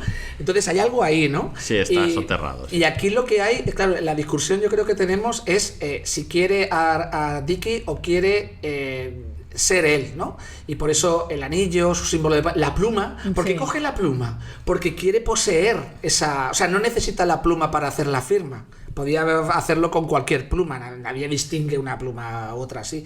Pero él tiene que coger esa pluma porque es su objeto, ¿no? Sí. Bueno, son signos de clase y de poder, pero más vinculadas a Dicky. Yo Sí. creo que yo también coincido en que en La Pleno Sol está hay algo ahí sugerido directamente que la propia época igual no permitía ser explícito, ni creo que la película igual quisiese serlo. Sí que quería serlo la de Sí. Minghella. Y aquí hay un Ripley muy desconcertante. Yo diría un Dicky asexual. O sea, no termino, Sí. o sea, quiero decir, no termino de ver que él tenga esa mirada hacia nadie. Ni hacia ella, ni hacia él ella, ni hacia mismo. él. Y ahí ese componente está como demasiado desaparecido. Porque tú dices, en ningún momento ese deseo, o sea, sus tropiezos nunca vienen motivados por eso. Nunca hay una bajada de atención porque le mueven otros impulsos. Esos impulsos yo no se los veo. No, yo creo Es que es muy enigmático él, pero sí, como que hay que interpretarlo, ¿no? Sí, es verdad. Pero yo creo que su deseo está, incluso sexual, está más vinculado al deseo a los objetos, a la belleza esa de la que hablabais antes. Yo creo que tiene más que ver con eso. Pero es que Ahí sí dudo, le porque ves- yo creo, ¿cuál ahí es sí su que le ves relación como- con Caravaggio? Ya. ¿Realmente está mirando la belleza o está identificándose con el dolor? No, y con Con el dolor y con la- Hay unas Caravaggio conexiones, también. Y con la Por eso, batalla entre claro. el blanco y el negro, entre Claro, el claro entonces, oscuro. Acordaos entonces- la última Sí. la última episodio de la serie, cómo empieza. Sí. Con Caravaggio llegando ahí después de haber asesinado Sí. y esos planos que se ven del cuchillo, él, el vaso Por eso. y el cenicero, él Sí. y el vaso. Claro, ahí hay un sufrimiento con el que él se siente identificado. Entonces, realmente todo eso está... es que ni siquiera sé si podemos llegar a alguna conclusión. No, sé No, si nos tienes dan que algún interpretarlo, tipo de- yo creo. Sí, pero que tienes- es muy difícil de interpretar en este caso. Yo creo que es deliberado y que hace un gran trabajo Andrew Scott ahí Estupendo. al hacerlo, ¿no? Luego otra cosa que me sorprende que desaparezca Que eso de- complica también, en otro punto, para espectadores más impacientes que tú. Claro, porque que yo. quieren- O sea, quieren que estarlo, quieren saber tan todo. impacientes Sí. como yo, que estaba pensando Sí, cuando sí, tú estabas sí, diciendo sí. que te deleitaste, porque tú eres una persona bastante más paciente que yo, David, y seguramente tienes una predisposición a la hora de de disfrutar de películas y series que yo he perdido un poco, ¿no? Y como que de repente busco enseguida algunas respuestas. Y para cuando ya la propia serie o la película me dice, a ver, relájate, que esto va con tiempo. Y yo digo, vale, pues entonces han pasado como tres capítulos. No, nos pasa a todos como espectadores, yo creo ya. Pero estamos muy acostumbrados a eso. Pero claro, pero es que el propio Andrew Scott es que me parece que lo hace mal al principio. O sea, yo quiero decir, tardo en porque tú esperas un Ripley de una eso. determinada manera y él no es así. Eso es. Tienes que aprender a verle. Y eso yo agradezco mucho esto de la serie, que no sea explícita, que nos deje. Hablabas de ambigüedad antes, yo creo que esta es donde juega la ambigüedad más que ninguna otra adaptación del personaje de Ripley en ninguna película. Es como, porque ni siquiera somos capaces de ver eso, ¿no? Es como su personaje que te fascina, pero no sabes. Está más cerca no quizá sabes, ¿no? de un psicópata que en las otras, ¿no? Pero tampoco acaba de en el ser, sentido que dices, esto de que no tiene como esta empatía, ¿no? Está más cerca de no tener empatía con todo lo demás que de odiar y de demás, ¿no? Me da la sensación de que es más rasgo de psicópata, ¿no? En esta. Pero yo agradezco mucho una serie que haga esto, no sé, que no dé respuestas. Estamos muy acostumbrados en otro rato que las ficciones te dan las respuestas y entonces son muy satisfactorias y tal. Estas que no te da respuestas, es que estás todo el rato. Y nosotros estamos aquí dándole vueltas a la serie, no acabas de encontrar esas respuestas, ¿no? De ese porque tú dices psicópata, ahí. pero no es psicópata per se. Yo no lo veo. No tengo tan creo que claro. tiene una complejidad que va más allá de. Sí, porque hay cosas que le duelen y le afectan. Claro que lo es. O sea, sí, pero es lo que dice Miquel. Sí. Al espectador moderno no solamente le cuesta el ritmo lento, sino le cuesta enfrentarse a la complejidad. Eso lo queremos todo muy claro. complejo. Lo queremos, sí, el blanco y el negro negro. Sí, y el bueno que pero tenga, blanco y negro.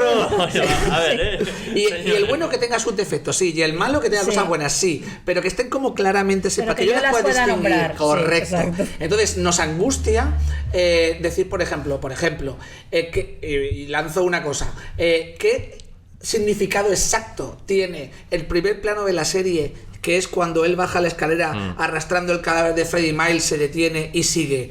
¿Qué significado exacto tiene? Pues yo ahora mismo no te lo sé decir.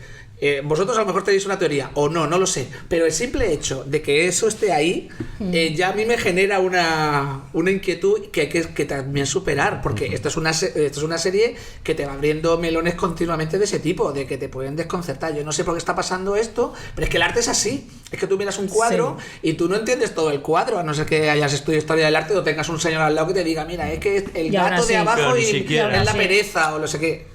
Pues eso. Y aún así, sí es algo de eso.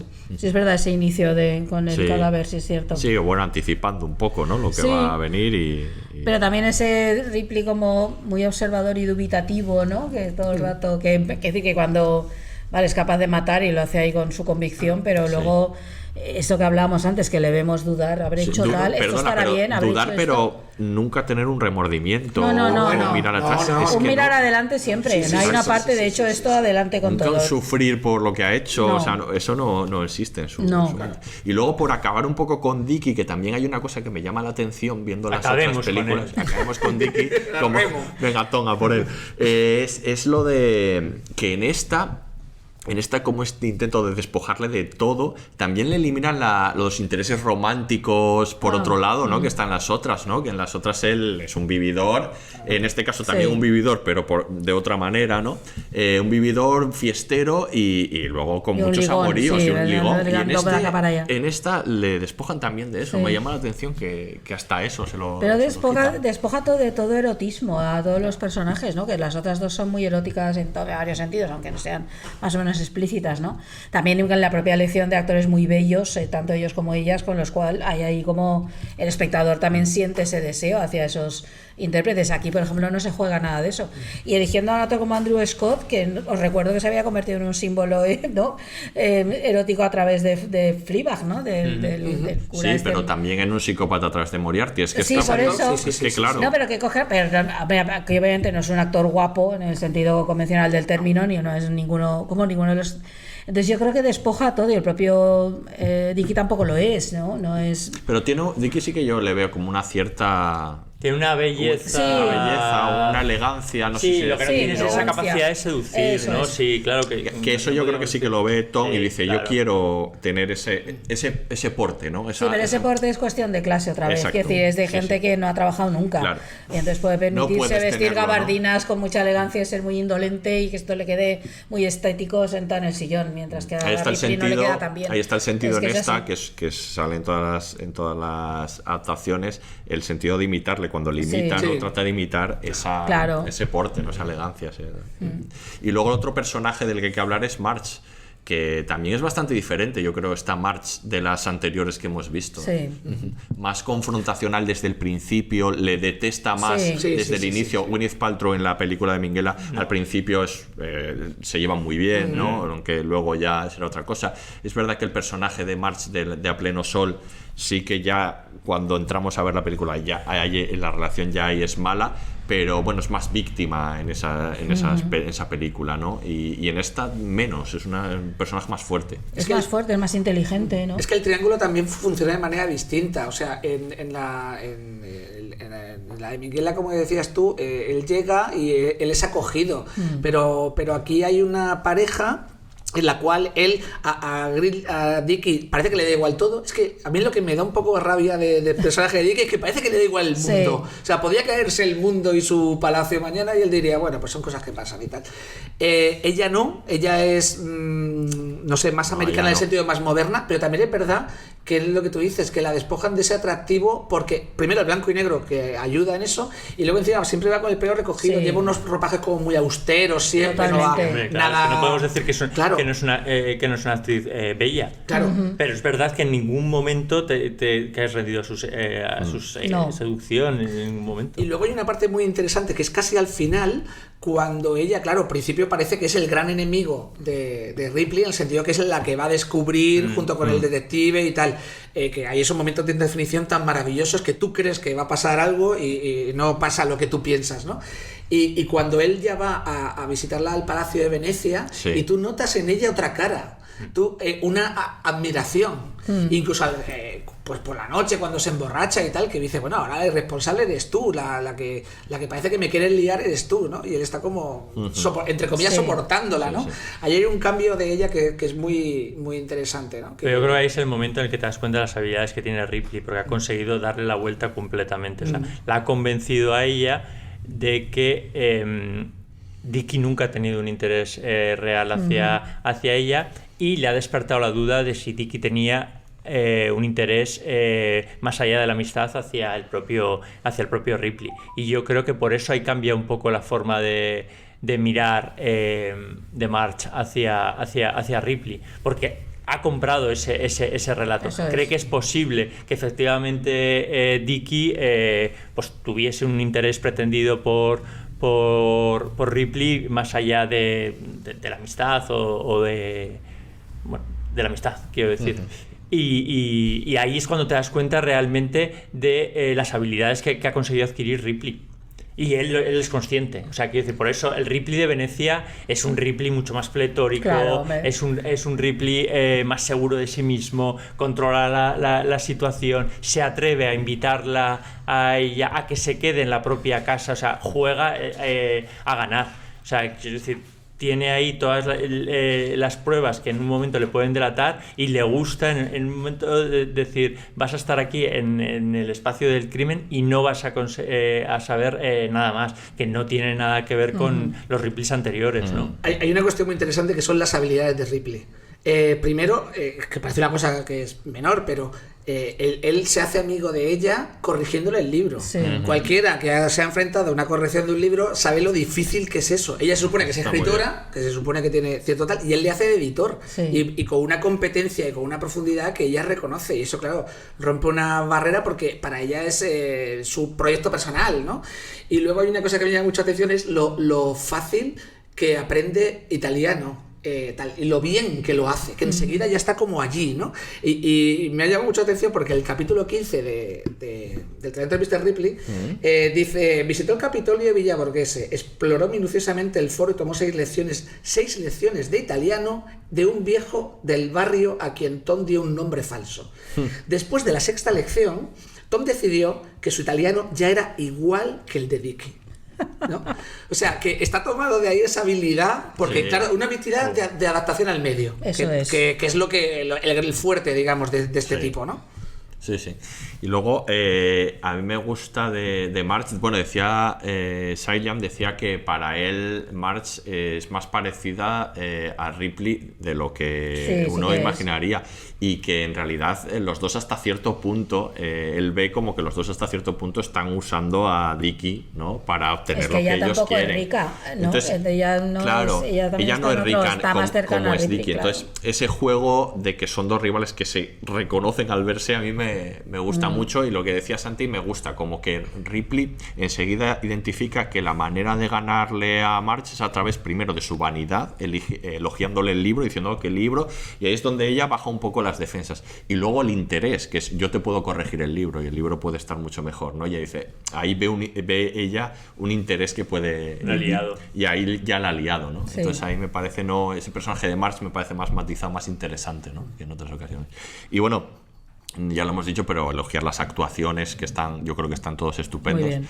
Para mí el mejor actor de la serie es el gato, que es Claro, ¿el gato está qué es? increíble. ¿Qué implica el gato? El gato es no sé, pero es ¿Ves? increíble. Ya, pero no hace falta responder a la pero pregunta. me encanta, Santi, porque tú quieres saber hasta lo que es el Pero gato. no es o sea, claro, claro, no falta que sea algo concreto. Claro, Yo creo que claro, no sé, no, no. está, es vigilante, pero también es guardián. Es testigo. Es que es muchas cosas Y a la además vez. es, para ti, como espectador, es, joder, si el gato pudiera hablar. Claro. Hombre, Es que lo está estás viendo el rato todo, lo está viendo pensándolo, Claro, todo. pero es un elemento. Pero es impasible, como claro, es la parte. pero es un o sea, elemento quiero de puesta en decir- escena y dar medida a esto muy bien utilizado. O sea, claro, si somos espectadores que buscamos respuesta de todo, no, esto ha de ser A y solo puede ser A y de ninguna manera puede ser otra cosa, no. Lo que te hace es que te sugiere un montón de cosas. El dichoso gato, estás todo el rato pendiente, por eso, porque piensas por una parte lo que contaría, por la otra está ahí como relamiéndose, no sabes si está. Pero de hecho es que el episodio se llama como el gato, Sí, me parece. Sí. Sí. Muy claro. Tiene un protagonismo incuestionable el gato. Y está muy bien eso, que todos los únicos testigos Sí. de lo que hace Tom sean animales o borrachos. O Bueno, gente y no que hemos hablado, no hemos dicho ni una sola palabra de Freddie Miles. Sí, claro. Efectivamente. ¿Qué os Y parece, comentar. Samuel Elliott? ¿Qué os parece la apuesta? Porque si aquí hablamos de ambigüedad, Sí, claro. aquí Sí, Samuel dice, toma A ambigüedad. un intérprete ¿no? Claro. exactamente no binario, Sí. que se define como tal, sí. Siempre es un personaje en todas las adaptaciones odioso. O sea, a mí me lo resulta. Que ya estás un poco en la lógica de seguir a Tom y de que al estar a un cierto punto, como decía Sailan, que cuando él leía la novela al final no podía evitar ir con Tom. Entonces hasta ahí ese punto ya le detestas un poco, ¿no? A Sí. ese personaje, siempre, en casi todas las adaptaciones, a Philip Seymour Hoffman, en la otra, ¿no? Aquí también, porque además de que es ese personaje que está a punto de fastidiarle, ¿no? También tiene ese punto de rico arrogante Exacto. que tiene Y que no es confiado como Dickie, sobre todo. Esa es No, la gran claro, diferencia que le hace decir a Dickie, pero tú estás dando cuenta. No es de lo confiado que- y sobre todo le demuestra desde su primer encuentro su posición social. Quiere demostrarle Sí, sí. dónde está él y dónde está el otro, ¿no? Como marcar esa diferencia. Y a ti eso, bueno, te molesta, ¿no? Claro, por supuesto. No tanto como a él. Es apático y descubres, o sea, quiero decir, con solo mirarle descubres sus intenciones, o de alguna manera nosotros nos transmite eso y al propio Ripley se lo transmite.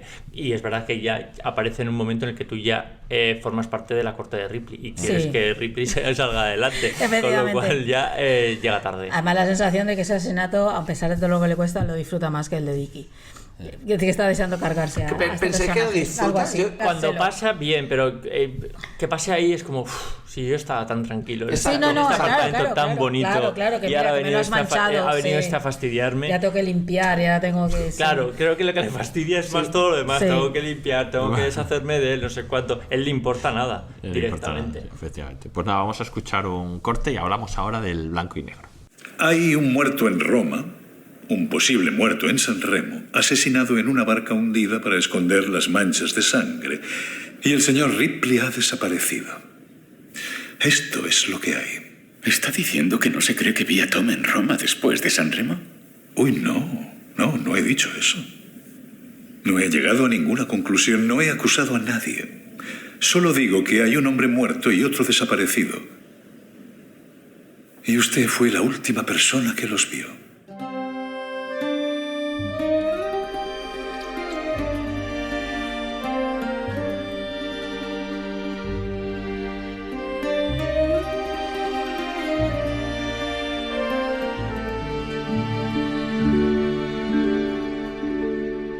Vamos a hablar ahora de la propuesta formal que llama la atención desde luego en esta serie, te deja deslumbrado, te deleitas, ¿no?, con ella. Y bueno, lo hemos dicho ya, ¿no?, pero hablemos un poco del uso del blanco y negro, que es una propuesta sorprendente. Decía Sailian que él no la veía de otra manera, que él cuando leía la novela de Highsmith la veía en blanco y negro, la serie la pensaba en blanco y negro, y que incluso la manera de documentarse, que fue a través de mucha fotografía de la época, que solo podía ser en blanco y negro. No sé qué os parece. Es curioso porque supongo que partirá de la novela, pero no de las películas previas, no, porque claro, toda la imagen que tenemos todo el rato, ¿no?, de Ripley es eso, a pleno sol. Es que el título de la peli es como muy llamativo. Es verdad que está a pleno sol, pero sin el color, ¿no? Es muy, muy llamativo. No sé, a mí, aparte de la belleza obvia que hay, yo es que creo que tiene mucho que ver con ese mundo que todo lo que hemos contado, toda esa idea de la ambigüedad moral permanente, ¿no?, de ese mundo de blanco, negro, de sombras, un mundo más bien de sombras, ¿no? Eso es. Todo el rato. Es casi expresionista, tiene momentos de película expresionista, ¿no? Toda la visión de la arquitectura, no solo por el uso de las sombras, también los encuadres estos picados, contrapicados muy pronunciados, las diagonales, ¿no? Todo el contraste entre lo humano y lo arquitectónico.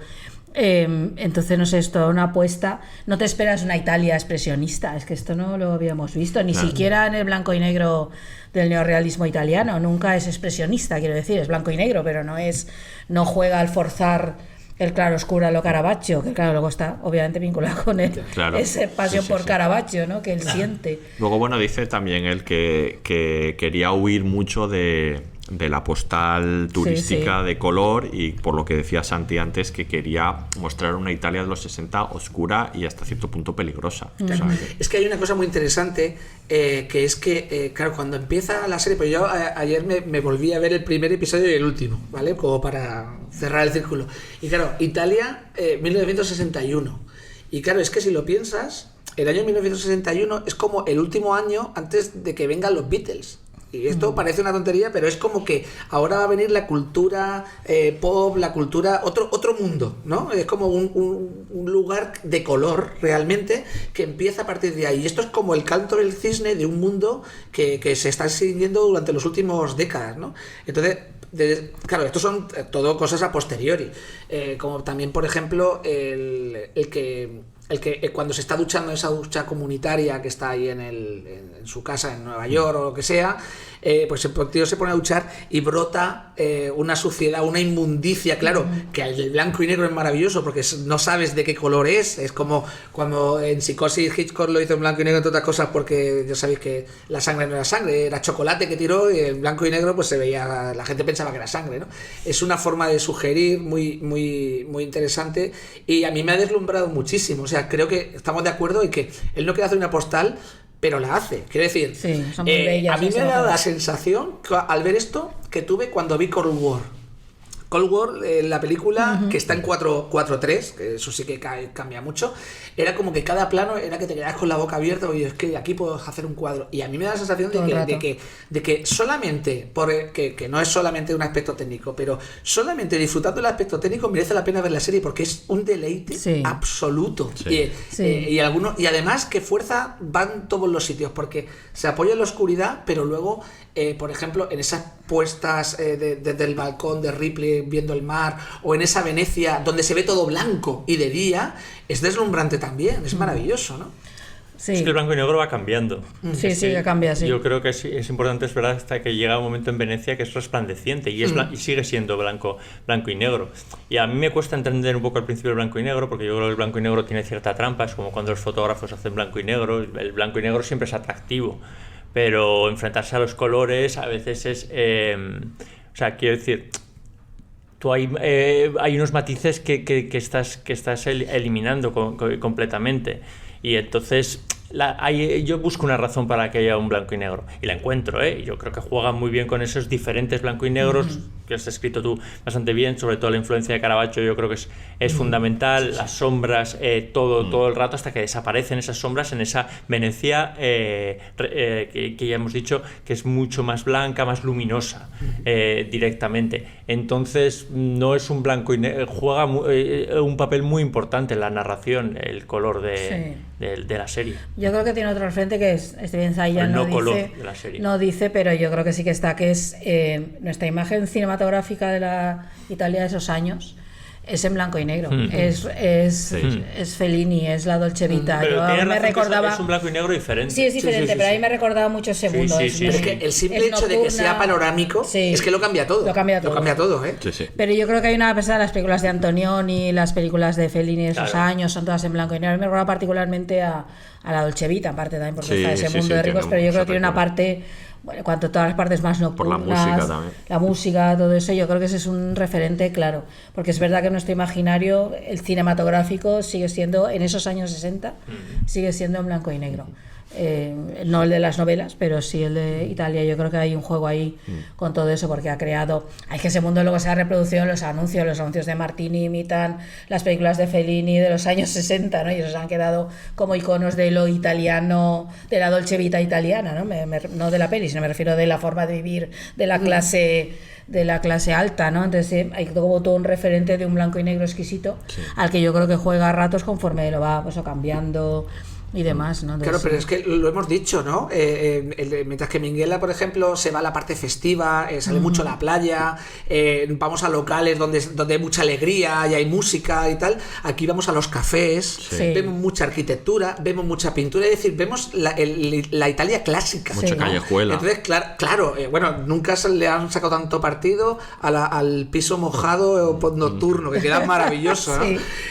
No sé, es que es realmente una apuesta que yo ya no sé si esto se piensa al revés, es decir, si se piensa todo esto y luego dice vamos a hacer en blanco y negro, o si dice una vez que lo tengo en blanco y negro porque no me lo imagino de otra manera, entonces dice vamos a aprovechar todos los recursos que nos da el blanco y negro, ¿no? Probablemente ahí, ¿no? Él dice que lo pensó desde el inicio en blanco y negro, nunca se le ocurrió de otra manera. Luego también es verdad que tiene un director de fotografía superdotado, que es Robert Elswit, que es el director de fotografía de Pozos de Ambición, por ejemplo, Buenas noches y buena suerte, Nightcrawler. Otra en blanco y negro. Otra en blanco y negro, correcto, así es un maestro también de la luz. Nightcrawler también tiene luces y sombras a saco, ¿eh? Sí. Claro. Sí. Que ha trabajado con él también en The Night Of, donde hizo creo que el primer episodio. Este tío es espectacular. Y luego dice que efectivamente que el hecho de que sea en blanco y negro condicionó todo lo demás. Por ejemplo, en vestuario tenían que jugar con los colores de los trajes para... Es lo que decía Miquel, tú en el fondo renuncias a uno de los factores más expresivos de una película, que es el color. Claro.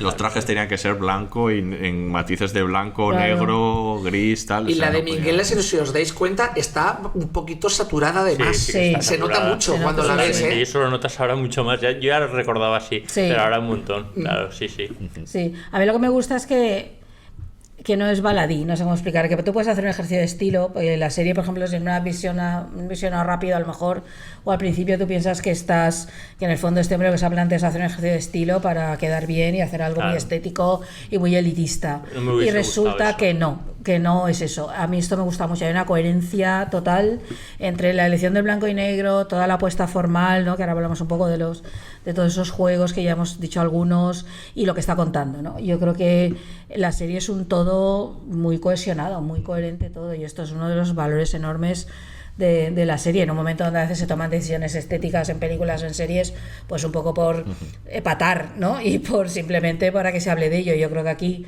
se habla de ello, pero tiene todo el sentido, es decir, es absolutamente coherente con el punto de vista que se ha adoptado sobre la historia y sobre el personaje, ¿no? Y eso me parece estupendo, vamos, ya de aplaudir. Hablemos un poco ahora también de esto de la lentitud que hemos hablado de la serie, y con dos ejemplos muy poco muy extraños en las series de televisión, muy poco vistos, que son esas dos escenas de una 25 y otra 31 minutos sin diálogo, que son puro detenimiento en el detalle. A mí me parece una cosa muy bonita que él decía, que para él este tipo de escenas, que esto es una reivindicación muy bonita del guión en realidad, ¿no? Y de que hay mucha gente que se confunde muchas veces guión con argumento. Decía que estas escenas tenían fácil 30-40 páginas de detalles, o sea que él lo guioniza con todo lujo de detalles y que son escenas larguísimas escritas, ¿no? Que esto a veces se piensa que simplemente pues un guión es los guionistas, ¿no? Son dialoguistas que escriben diálogos y ya está, ¿no? Y aquí hay un guión ultra trabajado que luego desemboca pues en esas escenas con mucho detalle y muy interesantes. Yo me veo muy capturado por las dos. Es que yo creo que son las escenas de más tensión de toda la serie. No puedes dejar de mirar. Estás todo el rato pensando qué va a pasar, en qué momento le van a pillar. La sensación de amenaza permanente. Y amenaza permanente. O sea, quiero decir, yo creo que las escenas de más acción de la serie son precisamente las que menos diálogo tienen. Porque es que suceden un montón de cosas en esas escenas. Claro, y en realidad no es la acción, es lo que pasa después de la acción. La acción es como una cosa fulminante, es un rayo que cae y luego vienen las consecuencias, ¿no? Sí, pero todo pasa por el personaje, las decisiones que Ripley ha de tomar una vez ha hecho lo que ha hecho. Entonces estás todo el rato en tensión de va a ir para acá, va a hacer esto, va a lo otro. A veces la cámara te adelanta, por ejemplo, enfocando algún objeto que tú no sabes qué papel va a jugar o no, o te sorprende. Entonces son fascinantes, es prácticamente el capítulo es casi mudo entero, el del segundo asesinato. Claro, dura 31 minutos y es... Bueno, y con esa idea de las idas y las vueltas, que es alucinante, ¿no? De verdad, tengo que irnos, pero vuelvo otra vez por si acaso me he dejado algo, y dices, por Dios. Y tú dices, pero lo que te has dejado ahí, esa escalera, si sale alguien. Claro, el gato. El gato, en fin, todo. Pero y qué difícil es matar, esta idea me gusta muchísimo, de que esto, por ejemplo, los Coen también lo hacen muchas veces, ¿no? Esta idea, qué difícil es matar, qué es forzado, cuántas decisiones hay que tomar, ¿no? Porque puedes matar a alguien como él mata, le mata con un golpe y está muerto, pero luego, claro, hay que limpiar la sangre, hay que ocultar el cadáver, hay que no sé qué, y eso supone un esfuerzo mental enorme y un esfuerzo físico brutal. Toda esa parte del esfuerzo físico, que eso me encanta porque toda la serie es un leitmotiv, o sea, él asciende, es un depredador y asciende socialmente a base de matar, engañar y robar, pero le cuesta muchísimo esfuerzo. El esfuerzo físico es permanente. Tengo que subir 300 escaleras, tengo que volverlas a bajar, tengo que hacerme un camino súper tortuoso por callejuelas que no sé para dónde van, tengo que volver. Solo por eso ya seguiría siendo pobre. Claro, ¿no? Efectivamente, por lo que cuesta, Dios mío, que agotador. Pero me gusta mucho esa idea y cómo se transmite a través del escenario, ¿no? Del lugar, y luego en la escena de los asesinatos lo mismo, o sea, toda la cantidad de detalles en los que tiene que fijarse, que sí. Es fascinante y no puedes dejar de mirar, por favor, más a Andrew Scott yendo de acá para allá por Roma, ¿no? Y encima que se vaya a la parte esta donde están las termas, ¿no? Donde muestra además todo otra vez el peso de la ruina, no, todo el juego hay muchas ruinas en la película, en la serie también, ¿no? Está todo el rato llena de porque existen en Italia, está muy bien utilizado. Y en el barco, ¿por qué lo quemas? Ostras, ¿Qué haces? ¿Por qué lo quemas? Sí, es que yo digo que Ripley como asesino, o sea, en el acto del asesinato es un 10. O sea, es maravilloso porque es como un rayo, fría, ¿no? Te le espera la sangre fría y pan, y una vez que empieza, ¿no? Hasta que no acabe pan. Pero luego en todo lo demás, o sea, ¿cuántas veces yo en voz alta he dicho, ¿pero qué haces? Claro. Pero no te das cuenta, pero que le hablas, ¿sabes? Que como... Y eso, claro, es un juego, evidentemente, que está, como que está asesino ahí para... tú, ¿no? Le vas exacto, dando indicaciones, ¿no? Pero eso no. Luego es un juego, por ahí no. Es un juego precioso con esto de cómo se construye el punto de vista en el mundo audiovisual, porque tú estás con Ripley. A pesar de que está matando a alguien de una manera pero tú estás con él, porque la puesta en escena te está colocando en su lugar, inevitablemente. Y es así como funcionan los relatos. Entonces me gusta mucho esto, ¿no? Que por mucho que tú puedas ver una acción absolutamente reprobable, o que nunca harías, pero tú estás con él y tú no quieres que le pillen. Es que y cuando se hace el segundo viaje en el coche, en el taxi, dices, por favor, que no le pillen. Claro, que no llegue nadie a la escalera y haya cubierto la sangre, claro, o qué tal, y luego te vas a pensar y dices, pero qué barbaridad. Sí, estás con él porque es la construcción del punto de vista. Tal cual. Pero esta serie está concebida solo para que estés con Ripley. No puedes estar con nadie pasa que al principio más. te cuesta, por eso que decías tú, que creo que es real, porque como no captas exactamente qué quiere el personaje. Me han colocado aquí para estar con Ripley, pero dadme elementos para que yo esté con él, pero vamos, quiero decir, es pretendidamente. De hecho, quiero decir, la serie se llama Ripley. Claro, no tiene ningún epígrafe más para que te centres directamente en él. Sí, todo el tiempo. Sí, porque además la interpretación extraordinaria, creo que muy sutil, tampoco ayuda, es absolutamente hermético. Es decir, visualmente, ¿no? Son mínimas expresiones de su rostro, cuando sonríe da más miedo que otra cosa. Las pocas veces que lo hace, las pocas veces que lo hace, y es claro que es un juego de la inexpresividad que sin embargo transmite muchísimo. O sea, yo creo que es una interpretación magnífica y dificilísima. Sí. Y otra de las cosas que hay que destacar es el retrato que hace de Italia, ¿no? Esa Italia, ¿no?, en la que aparece, pues, desde esa Trani que encontraron a Roma, Venecia, Nápoles, Sicilia, Capri, aparece en muchísimos sitios. Hay un gran trabajo de recreación ahí, tanto de decorados como algunos exteriores, por ejemplo, que utilizan para otros propósitos. Utilizaron el Palazzo de Congressi, que estaba construido para la Exposición Universal del 42, lo utilizan para la estación de tren de Roma. Entonces hacen este juego de utilizar diferentes elementos que al final son muy convincentes, la verdad.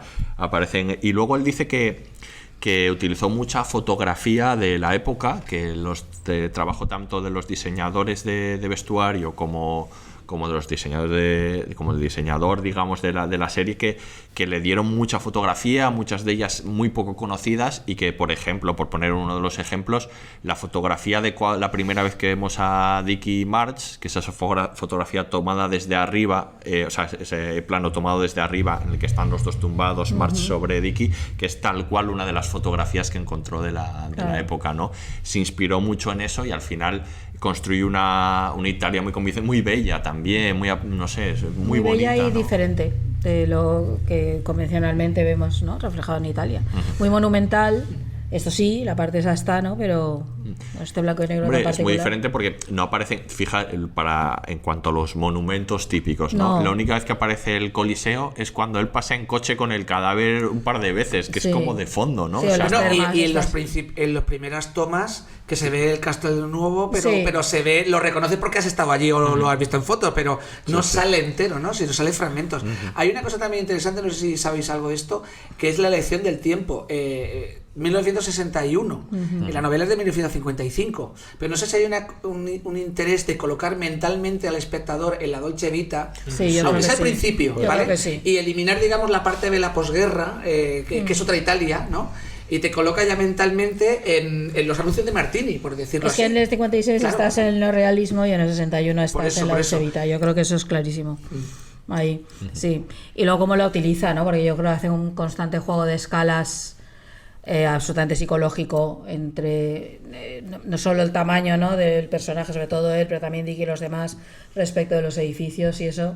También de colocarlos muy esquinados en el plano, como no controlando, ¿no?, en el fondo ese espacio, ¿no?, el encuadre, no controla el encuadre, esto juega todo el rato con ello, lo utiliza muy sabiamente, aparte de lo que hemos dicho, abismos, está todo el rato enfrentado a abismos también, a lugares que, esa idea de que está todo el rato caminando en la cuerda floja Ripley en la historia, ¿no?, de que en cualquier momento se puede caer con todo el equipo y que le descubran, pues eso lo ves a través de abismos o de lugares que no dan a ninguna parte, ¿no?, todo ese juego hecho a través de eso, de la arquitectura real, como tal, y tal como la fotografía y todo eso, y los constantes reencuadres. La idea de la doblez de él está marcadísima a través de espejos, de sombras, de reflejos.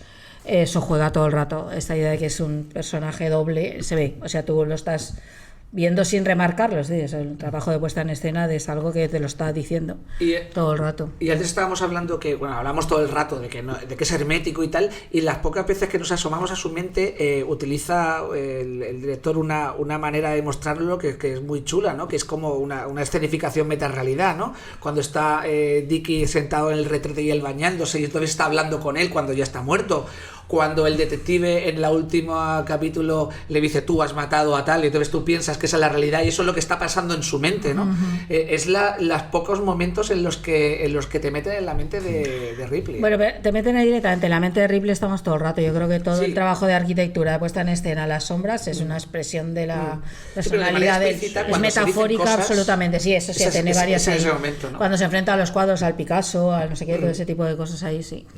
Volviendo a las localizaciones, me gusta primero Nueva York como lugar hostil. Totalmente. Normalmente el cine y la serie siempre nos colocan a Nueva York como ese lugar donde tienes que ir para cumplir tus sueños. Aquí es el lugar del que tienes que huir. Es un lugar muy poco atractivo. Al principio Italia tampoco es tan atractiva. De hecho, Atrani es un lugar con escaleras muy difícil de transitar. Es incómoda, sobre todo Castillo de incómoda. Kafka, Es casi. muy incómodo, Sí, eso sí, sí, sí. merece la pena una vez subir las escaleras porque te Maravilla. encuentras con ese palacio y esas vistas, ¿no? Pero es un poco también lo que le parece a Ripley. Y es verdad que es una Italia que enamora y que entiendes por qué ninguno de los tres quiere irse de allí.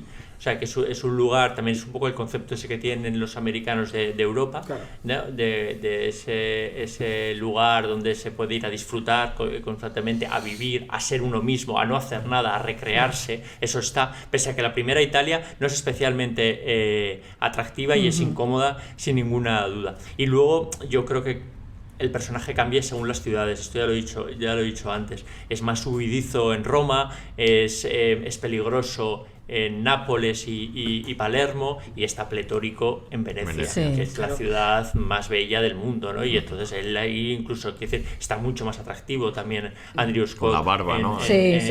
en Venecia que en el resto de las ciudades, como va jugando con todo eso, en San Remo. En Atriani, acuérdate que cuando empieza llega esta de correos, es un extranjero, claramente, Claro, en un entorno claro. hostil. Sí, y luego sí. al final, pues cuando va comprando periódicos y tomando café y hablando en italiano con todo el Claro. mundo, con muy buen italiano, dices, es que es uno Se ha de hecho ellos, uno ¿no? más. Sí, Yo es que creo que la serie juega todo el rato con nuestro imaginario creado a través del cine. Hablábamos de antes de Fellini y demás y eso, pero también pienso, lo has comentado tú antes, ¿no? Esta idea que tienen los americanos de Europa, ¿no? Una Europa muy idealizada. bucólica. Sí, pero que es, no sé, cosas como Bajo el sol de la Toscana, ¿no? Ese tipo de película romántica en la cual una mujer o un hombre va a encontrar y entonces es todo bello. Aquí es que le da completamente la vuelta. Cuando decías lo de Atrani es otra vez esa idea de, vale, sí, pero es un lugar tremendamente incómodo, no apetece nada me va a vivir ahí. costar ser O sea, aquí. tengo para Claro. comprar algo, tengo que bajarme de 200 escaleras, volverlas a subir, Sí, tengo sí, que sí. tal, además probablemente estará cerrado, tendré que esperar, tienes que esperar mucho rato porque va a su propio ritmo, eso está muy marcado también. Está el ritmo de Ripley, pero luego está el ritmo de Atrani y de el resto, ¿no? Y él tiene que adaptarse todo el rato.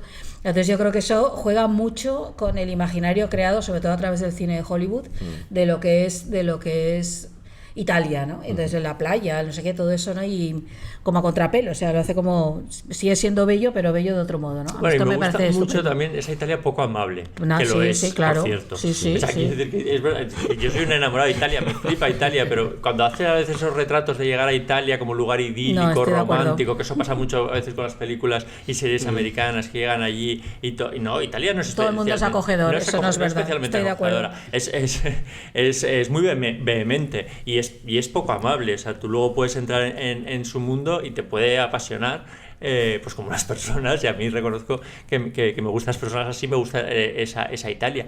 Pero a veces me choca esa mirada que se hace sobre Italia mucho más amable y sobre la gente italiana. Y que creo que aquí está bien recogido, porque todos son desconfiados. Sí. Son desconfiados, no te lo ponen fácil. O sea, no, y a él no se lo pone en ningún momento fácil, ni el puesto este que tú hablas de correos, ni ninguno de los conserjes de los hoteles. No, hay algún conserje Sí. con la sonrisa tremenda, sí, sí. que es bastante interesante. Todos. La propia ama de llaves, bueno, la que lleva un poco los Sí. apartamentos, que fíjate que al final que siente cierta atracción hacia él, pero tampoco es amable. O sea, No, cuesta- le dice estas son las no, ya te apañarás. Es un ya te apañarás. Hay detalles de micropersonajes, como el detective este de Palermo, Ah, bueno, del que vamos a habla hablar el del otro, detective. Es que del ese de es Roma, otro le llama y le personaje. dice, oye, tienes que ir ahí a hablar con él y tal, no sé cuánto, y el otro está todo el rato diciendo, si yo no quiero hacer esto. Sí. Dice, hemos acabado, dice, yo ya he acabado aquí, dice, sí, ni siquiera se despide, hasta cuelga. luego. O sea, Adiós, sí, es sí. maravilloso. Pero Sí, está sí, muy bien está todo eso que he dicho de los conserjes, todo ese mundo de conserjes con los que trata todo el rato es con esta gente.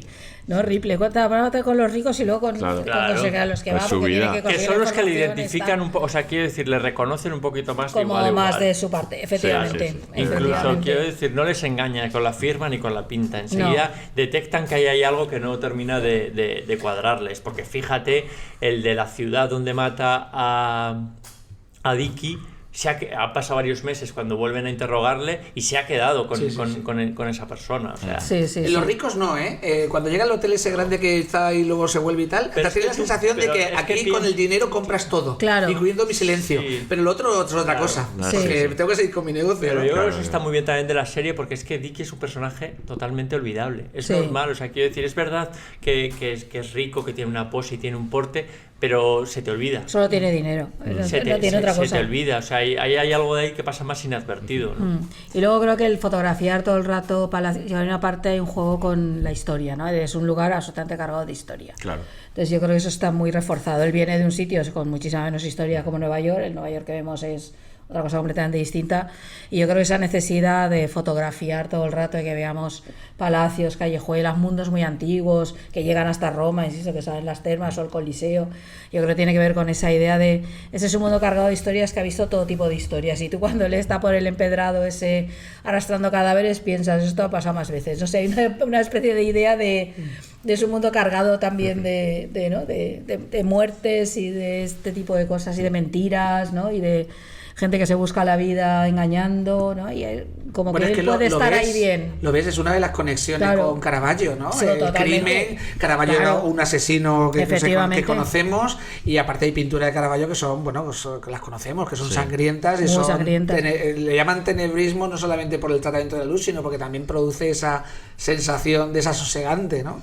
No, que hayan elegido el Caravaggio como modelo a mí me gusta mucho, y el barroco, lo que supone la diagonal, los mundos estos más confusos, que yo creo que están muy bien reflejados también visualmente, ¿no? Sí. Es barroca la serie. De hecho, una curiosidad es que cuando estaban buscando localizaciones y fueron a Trani y vieron, porque él había escrito en el guión están escritas esas escaleras insoportables, ¿no?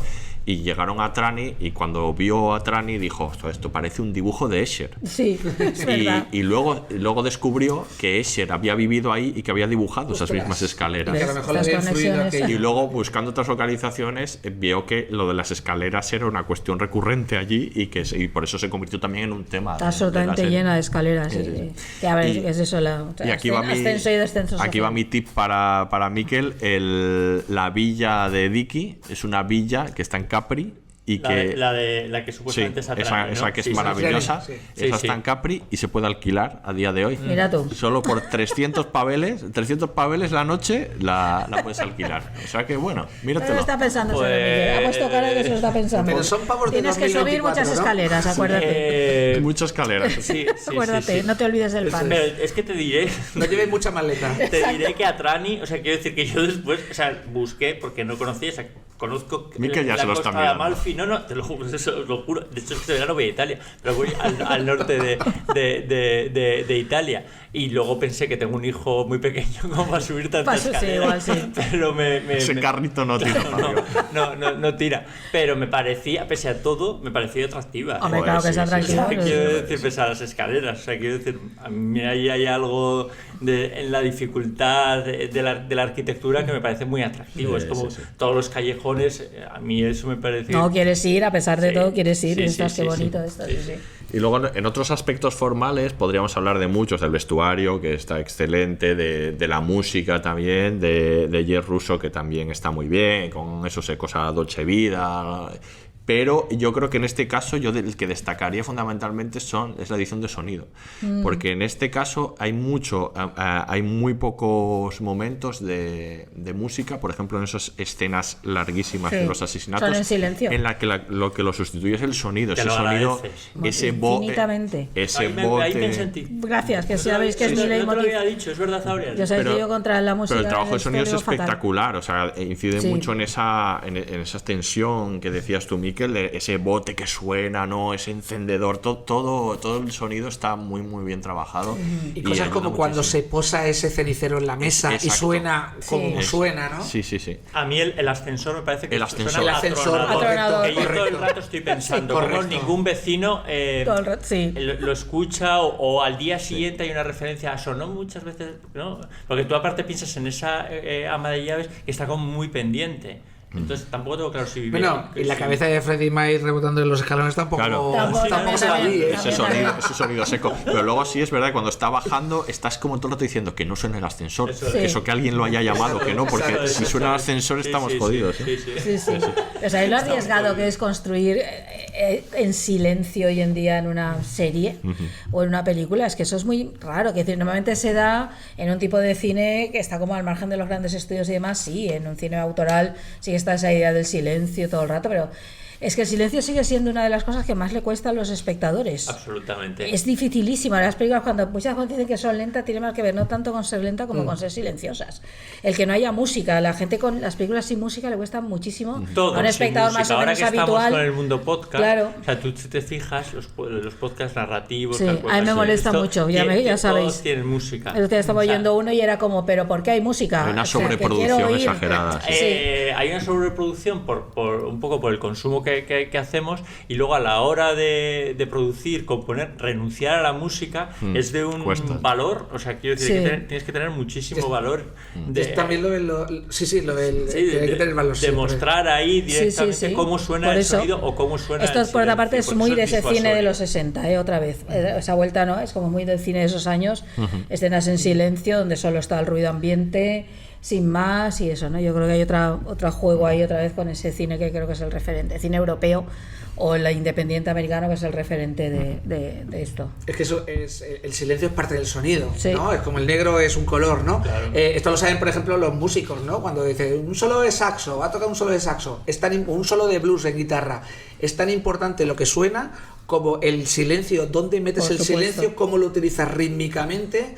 ¿Y qué pasa durante el silencio? Pues nosotros estamos hablando cuando en cierto momento estamos esperando que suene el tal. No es casualidad, es algo premeditado y tiene que ver. El silencio en estos casos tiene mucho que ver con la tensión, con la cómo se tensa el momento, ¿no? No es una serie, si os dais cuenta, de sorpresas. No. O sea, no hay grandes sorpresas. No. A veces la sorpresa es el golpe que no se da. Hombre, ¿Vale? yo creo que uno de los momentos que es eso cuando tú piensas, ¿va a matar a Marjorie? Correcto, Sí, exacto. correcto. Ese es un Ahí, momento ahí. tremendo. Con Es el un momento cenicero. tremendo. Y ahí está muy bien, no sé quién de los dos lo decíais, o de los tres, porque él sobre la marcha va pensando Sí. la mentira. Sí. Sí, O sea, sí. y en ese momento se describe perfectamente. O sea, ¿qué le puedo ir diciendo para no tener que utilizar este cenicero, ¿no? Sí, claro. Eso está muy bien ahí. Y para acabar, hablemos un poco también de ese elemento policiaco que aparece tarde, nos lo hemos dejado para el final. Es un personaje que a mí me gusta muchísimo, El que es policía. el inspector Rabini, que aparece tarde, pero el juego este del gato y el ratón que establecen los dos, yo creo que le da un impulso de repente a la serie fantástico. A mí Sí. me gusta mucho toda esa parte.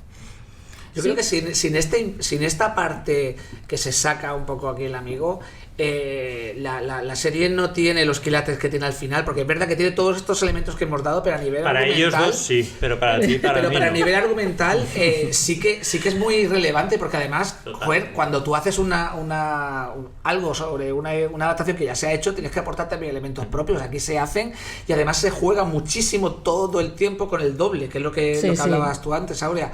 Yo me he tirado os lo juro, cuando la veía, desde el primer momento que se hace el desdoblamiento entre Greenleaf y Ripley, estoy diciendo, si esto se soluciona con una foto. Efectivamente. O sea, si el inspector viera una foto. Hombre, es que están jugando Y mucho estoy con eso, porque sí, la foto claro, está sobre la mesa de Marx. Correcto, Y correcto. también el pasaporte. Y el pero hay pasaporte. momentos que Correcto. están, Correcto. van a interrogar a Marx y la foto de ellos dos está por ahí por la mesa. Sí, y sí, entonces, sí. por una decisión tan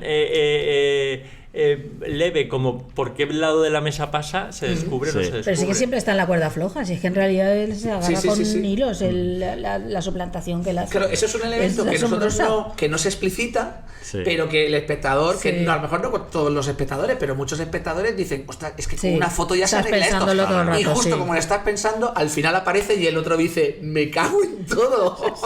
Sí. Pero el otro ya no es Ripley, ya es Fanshawe, ¿no? Sí.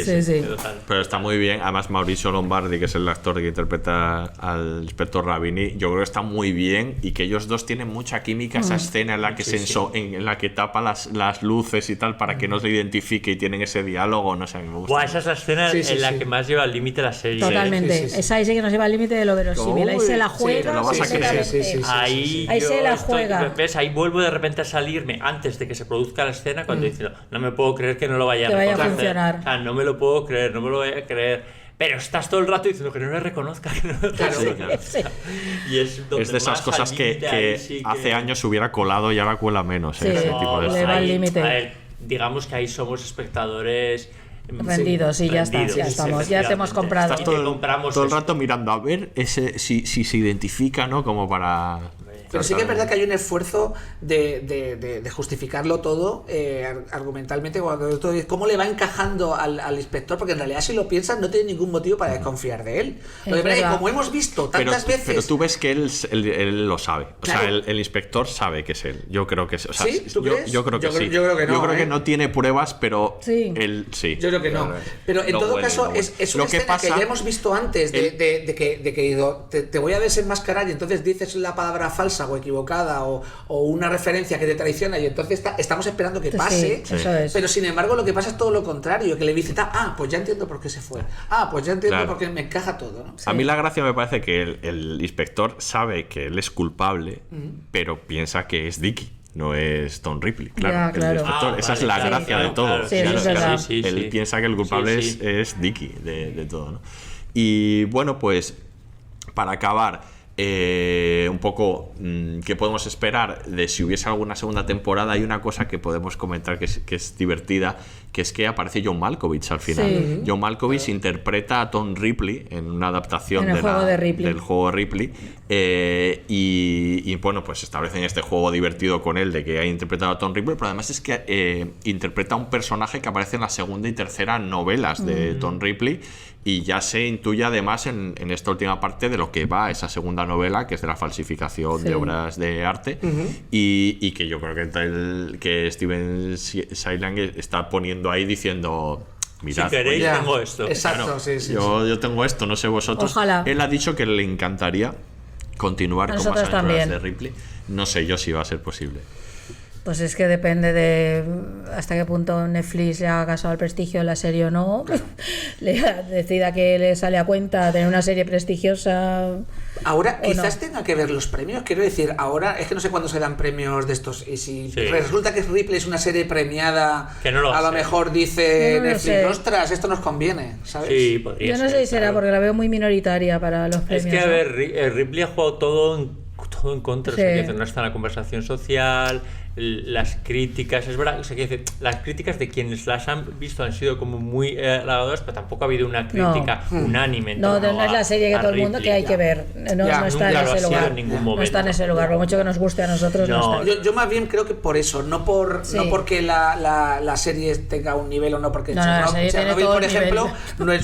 no es una serie tampoco que dijeras que está hecho por un público ¿Cuál? mayoritario. Chernobyl Sí. no está hecho por un público mayoritario, pero sí que hubo unanimidad de la crítica desde el principio. Sí. Desde el principio. Sí, Entonces, totalmente. eso pesa Y yo creo que para cuando llegue la temporada de Ya premios se han olvidado. habrá... Igual nominan a se han él, olvidado. Veremos. A mejor ver, el como actor. miniserie, desde luego estará como miniserie. Hombre, todo También el te digo- apartado técnico puede tener alguna Sí, cosa. puede ser, puede dar alguna sorpresa, pero no sé si será ya demasiado tarde, Sí. como Ya. porque igual ya habría que haber encargado una nueva temporada. También te digo que como miniserie funciona, Funciona de Sí, maravilla, sí, estoy de acuerdo. y terminas queriendo más, que Sí. eso también está muy Es bueno. bien, pero fíjate que normalmente solemos ser al Al revés, revés. porque yo quiero en más temporadas, pero a mí me funciona bien. No, pero ahí en parte Aunque estoy de yo acuerdo. A mí no me entraría porque- importaría tener otra temporada. Claro, ojalá. no, porque pero- yo creo que la serie va en ascendente. Sí. Y sobre todo el propio Ripley. Es que, claro, como yo soy esta persona que al principio quería enamorarme de Ripley y no lo consigo y tardo en encandilarme con él, no me he enamorado, pero sí me he encandilado, pues como que ahora quiero más. ¿no? Hay, Ahora hay me una importaría. cosa, hay una cuestión que va en contra de lo de la segunda temporada, y es que esta primera temporada, no sé si lo sabéis, pero le ha costado a Selian 5 años. Sí, 5 Ya. años. Desde concepción hasta tal. Entonces, claro, ya sabéis cómo se consume esto ahora. Sí. Nadie va a querer la segunda temporada dentro de 5 años. O, bueno, se supone que no. Ya. Bueno, probablemente la segunda sería más rápida, pero también. Hombre, O que tendrá o ya menos más pensada. episodios, Sí, o o no algo. sé. Sí. Sí. A mí lo Yo que quisiera ver como fotografía, porque esa es en Francia, ¿no? Sí. La segunda estaría bien ver qué Francia nos ofrece. Eso estaría muy bien. Estaría bien. Y luego que nunca ha tenido continuidad, digamos, las adaptaciones Eso es de cierto. Tom Ripley. O sea, nunca se han El ido mismo actor adaptando. ha El mismo repetido, actor sí. ha ido repitiendo Ya, y eso está eso guay. estaría Sí, bien qué verlo. buena idea esa, sí. Sí. Pero bueno, pues nada, dejamos ahí la petición. Por favor, sí, a quien corresponda. Sí. Y nada, pues aquí nos despedimos. Miquel y Aurea, nos vemos en el próximo En el episodio. próximo. Y de todos modos, si no se hace más Ripley, que sí que se tomen más riesgos en las series, porque Eso quiero es. decir, pese a las reticencias que yo he mostrado, estoy encantado de repente de que haya ese riesgo, de que se salgan de la línea que parece que haya que estar. Yo creo que eso es el cine. Y que eso nos son las desafíe, series. y que Me como encantan los espectadores hay un desafíos, desafío eso. ahí a nuestra Eso atención, a me todo. encanta, o sea, haber Sí. caído rendido a algo que no esperaba y que Sí. esa capacidad de sorpresa que todavía tiene el audiovisual y en la que yo confío plenamente, que de vez en cuando se manifieste de esta manera. Al final, pues Santi, muchas gracias por haber venido. Ha sido un placer. No, me lo he pasado genial Qué bien. y se me ha hecho corto, Esa por es la supuesto. idea. Pues ahora seguimos 2 horas más, no te preocupes. Bueno, pues aquí se despide el Laboratorio de Investigación de Series, el único podcast seréfilo que se toma su tiempo antes de atizarte con un cenicero. Hasta la próxima.